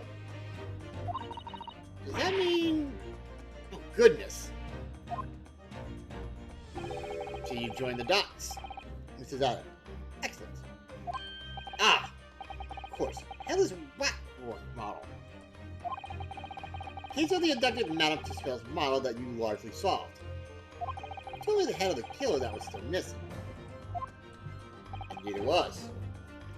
But I believe Madame Tussauds will now have to settle her sizable account with me. This, as you have now surmised, is the head of the infamous professor. Yes. But why is it here? This conclusively confirms my suspicions. The man responsible for stealing the professor from Madame Tussauds and returning it, sounds early today, was none other than Enoch Drebber. This is incredible. Professor Harebrain's case and the waxwork abduction are inextricably linked by Enoch Drebber's workshop. The head of the Professor Waxwork that was stolen from Madame Tussauds' special exhibit. Okay.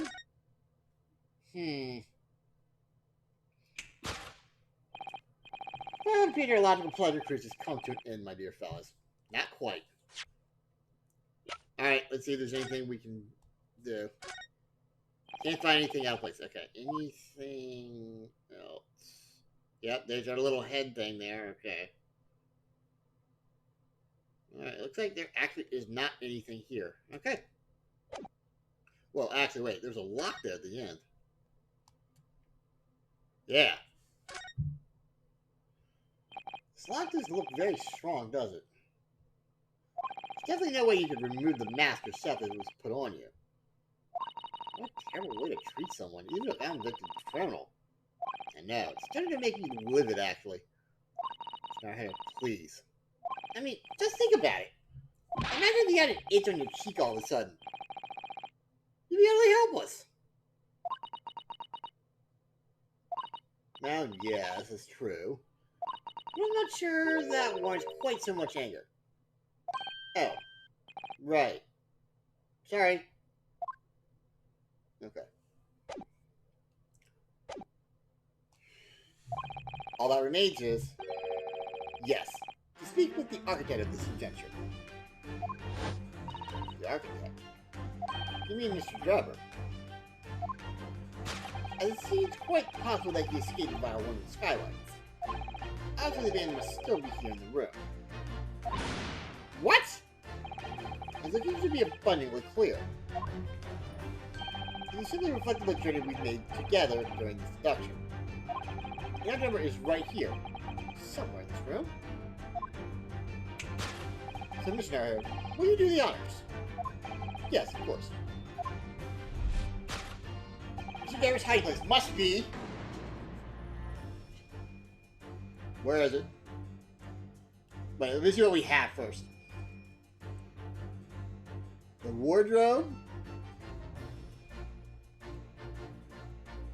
cupboard. It's gotta be the safe, right? Take that! Because he wasn't looking for the safe number. Before we gain access to this back room, we heard noises from in here, which tells us that the engineer was still in the building at the point in time. He's in fact searching for the combination to a safe. And pressed for time, made no attempt to right the furniture that he overturned in the process. From which we can deduce that the search for the combination happened very recently, indeed. In summary, you're not Trevor.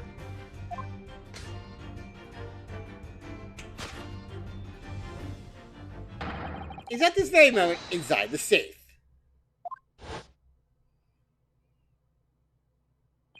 Thus concludes Sherlock Holmes' great deduction of this topsy-turvy puzzle. Conclusion, inside the safe. Solved! Deduction complete. Elementary by Dion. Now I put on.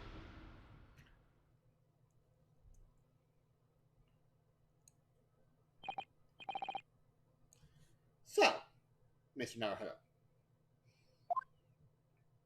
I think perhaps it's time we ended this game of hide and seek, don't you? By opening the safe, you mean? What else?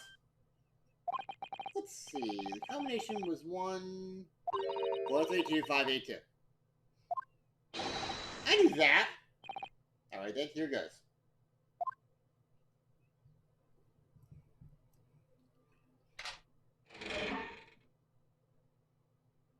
Damn. How the hell did you get your... You found me.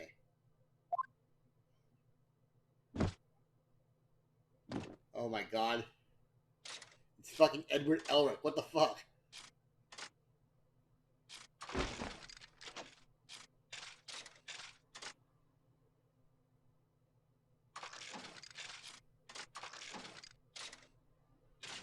What the fuck?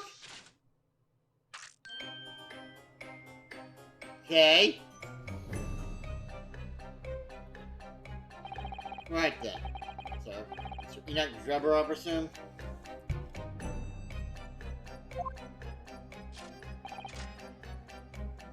Correct. You better start talking. Trick Professor Hairbrain with a bogus machine you built. And you shall explain that set of the waxing of the mountain spell as well. As I would be delighted to answer your many questions.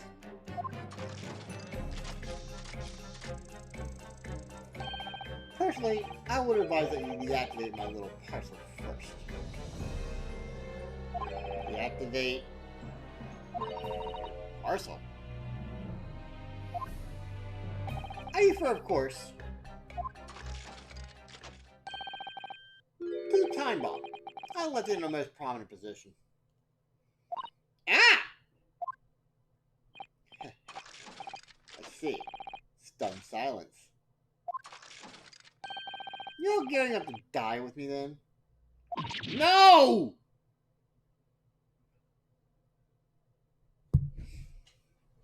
Mr. Schultz! Only 7 seconds to spare. I could have taken it down to 2 if you wanted to, you know, make it more dramatic, but no. That's been done, so that's a cliche. That's too close for comfort. So we'll put in the grave already. You trying to help us get a killer you killed. These introductions can be completely life-altering, can't they? Oh, my dear fellas, that was a close shave. Every silence your anti-gravity device is really quite startling, I must say. Anti-gravity devices don't exist. Don't push it, Mr. Shams.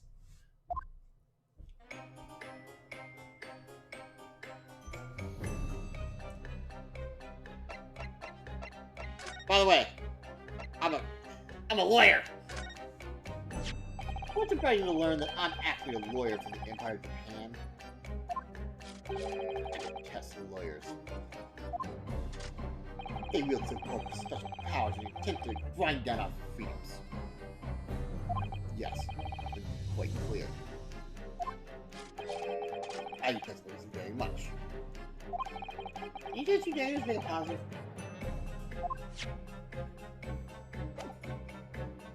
Inverse. What happened? What on earth happened here? You found me, how did you? Maybe screw me down any further. Everything in here is precisely what it seems. Yeah, well, we'll be giving you a thorough going over, don't you worry, Trevor. What fails to click with me is how you were able to locate my workshop. That I was not expecting. When I heard whistling from the other room, I knew it was time to bolt. Whistling? Ah, that would have been me. Ow! For some reason, I woke and find settled today.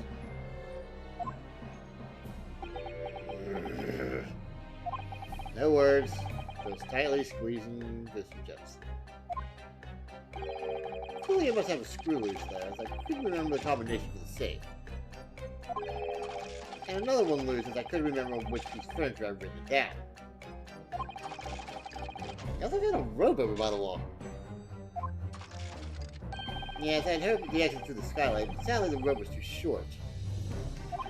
So, I then set about searching for the combination code to open the safe.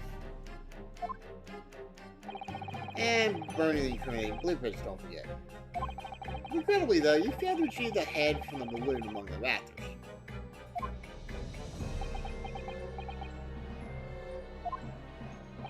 And after that, you hid yourself inside the safe. And you first set this parcel ticking? Well, I had no intention of being nailed by the police.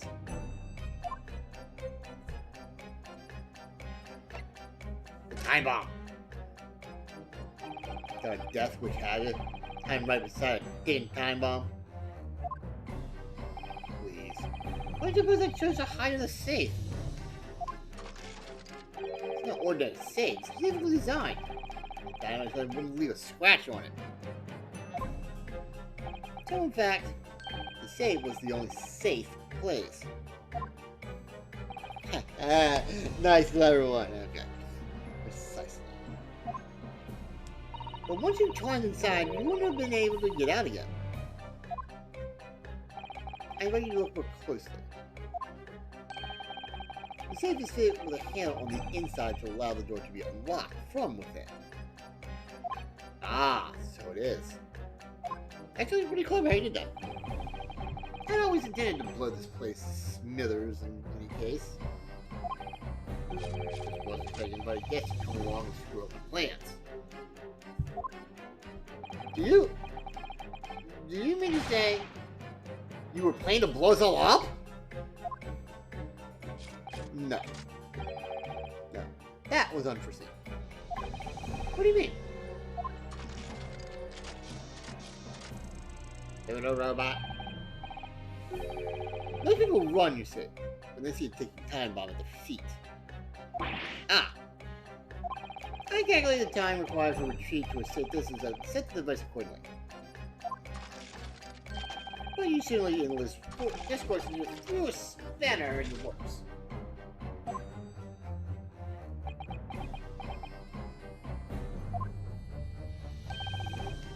Something wrong with it. Well, something in my face. Besides the usual eyes, ears, nose, and mouth.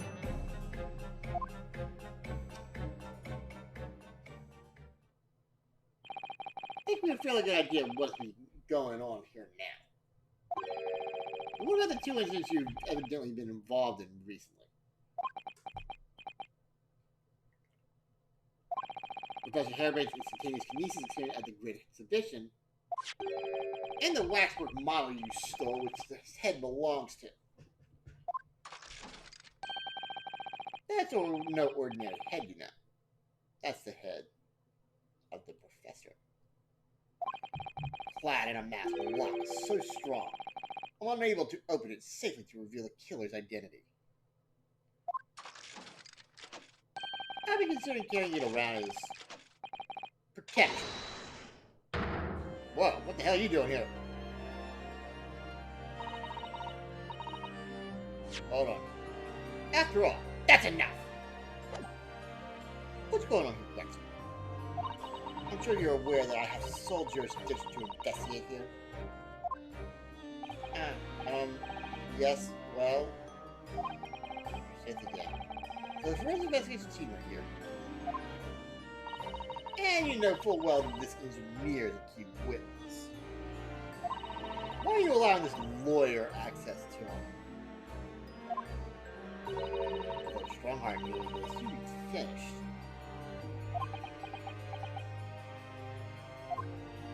You lie. Leave it once.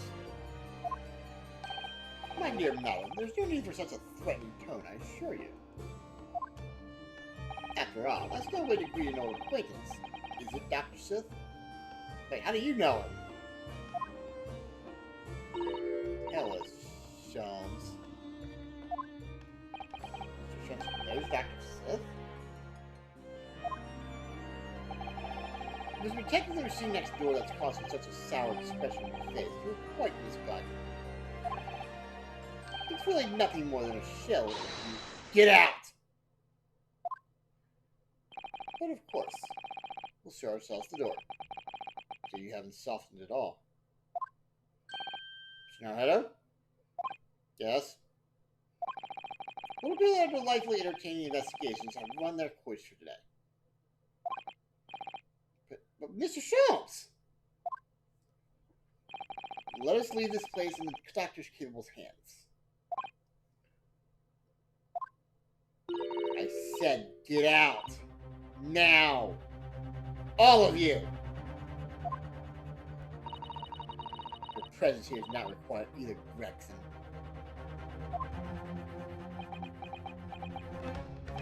Understood. But I'll just say one thing before I head off. If it wasn't for this lawyer and his companions, we'd never found this place. And the whole workshop would have been blown to bits. There's a time bomb set in here that's this lot disarmed. Inspector?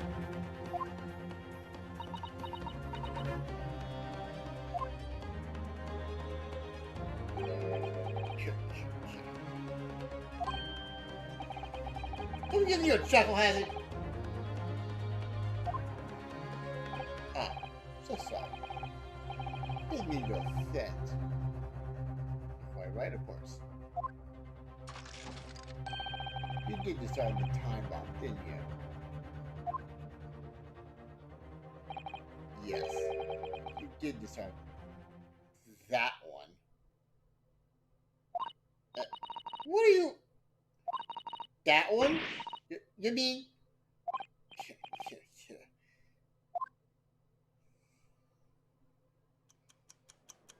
Oh, here, what's gonna blow up? Oh, fuck, he's gonna blow up the original machine? Oh, fuck! Boom!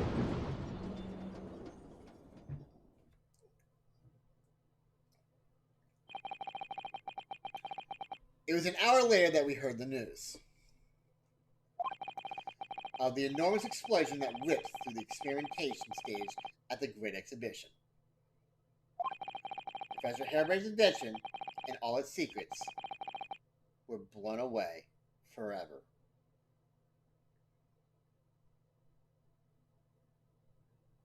Wow.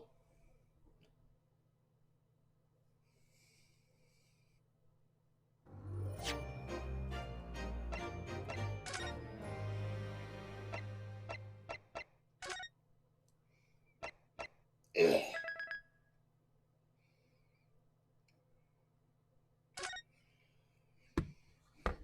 Ugh.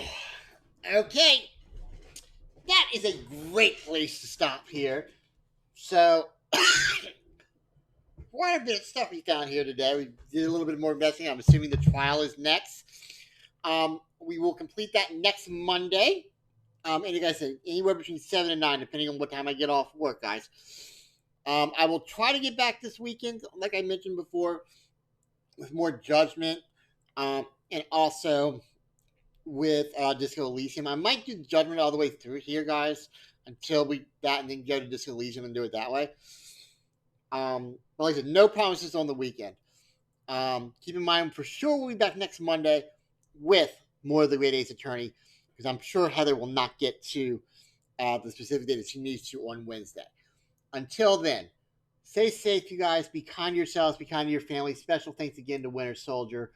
Also to OnlyFans. Also, all the lurkers out there. I know I had a couple tonight, so thank you so much. Very, very appreciated. And we'll see you next time. Good night.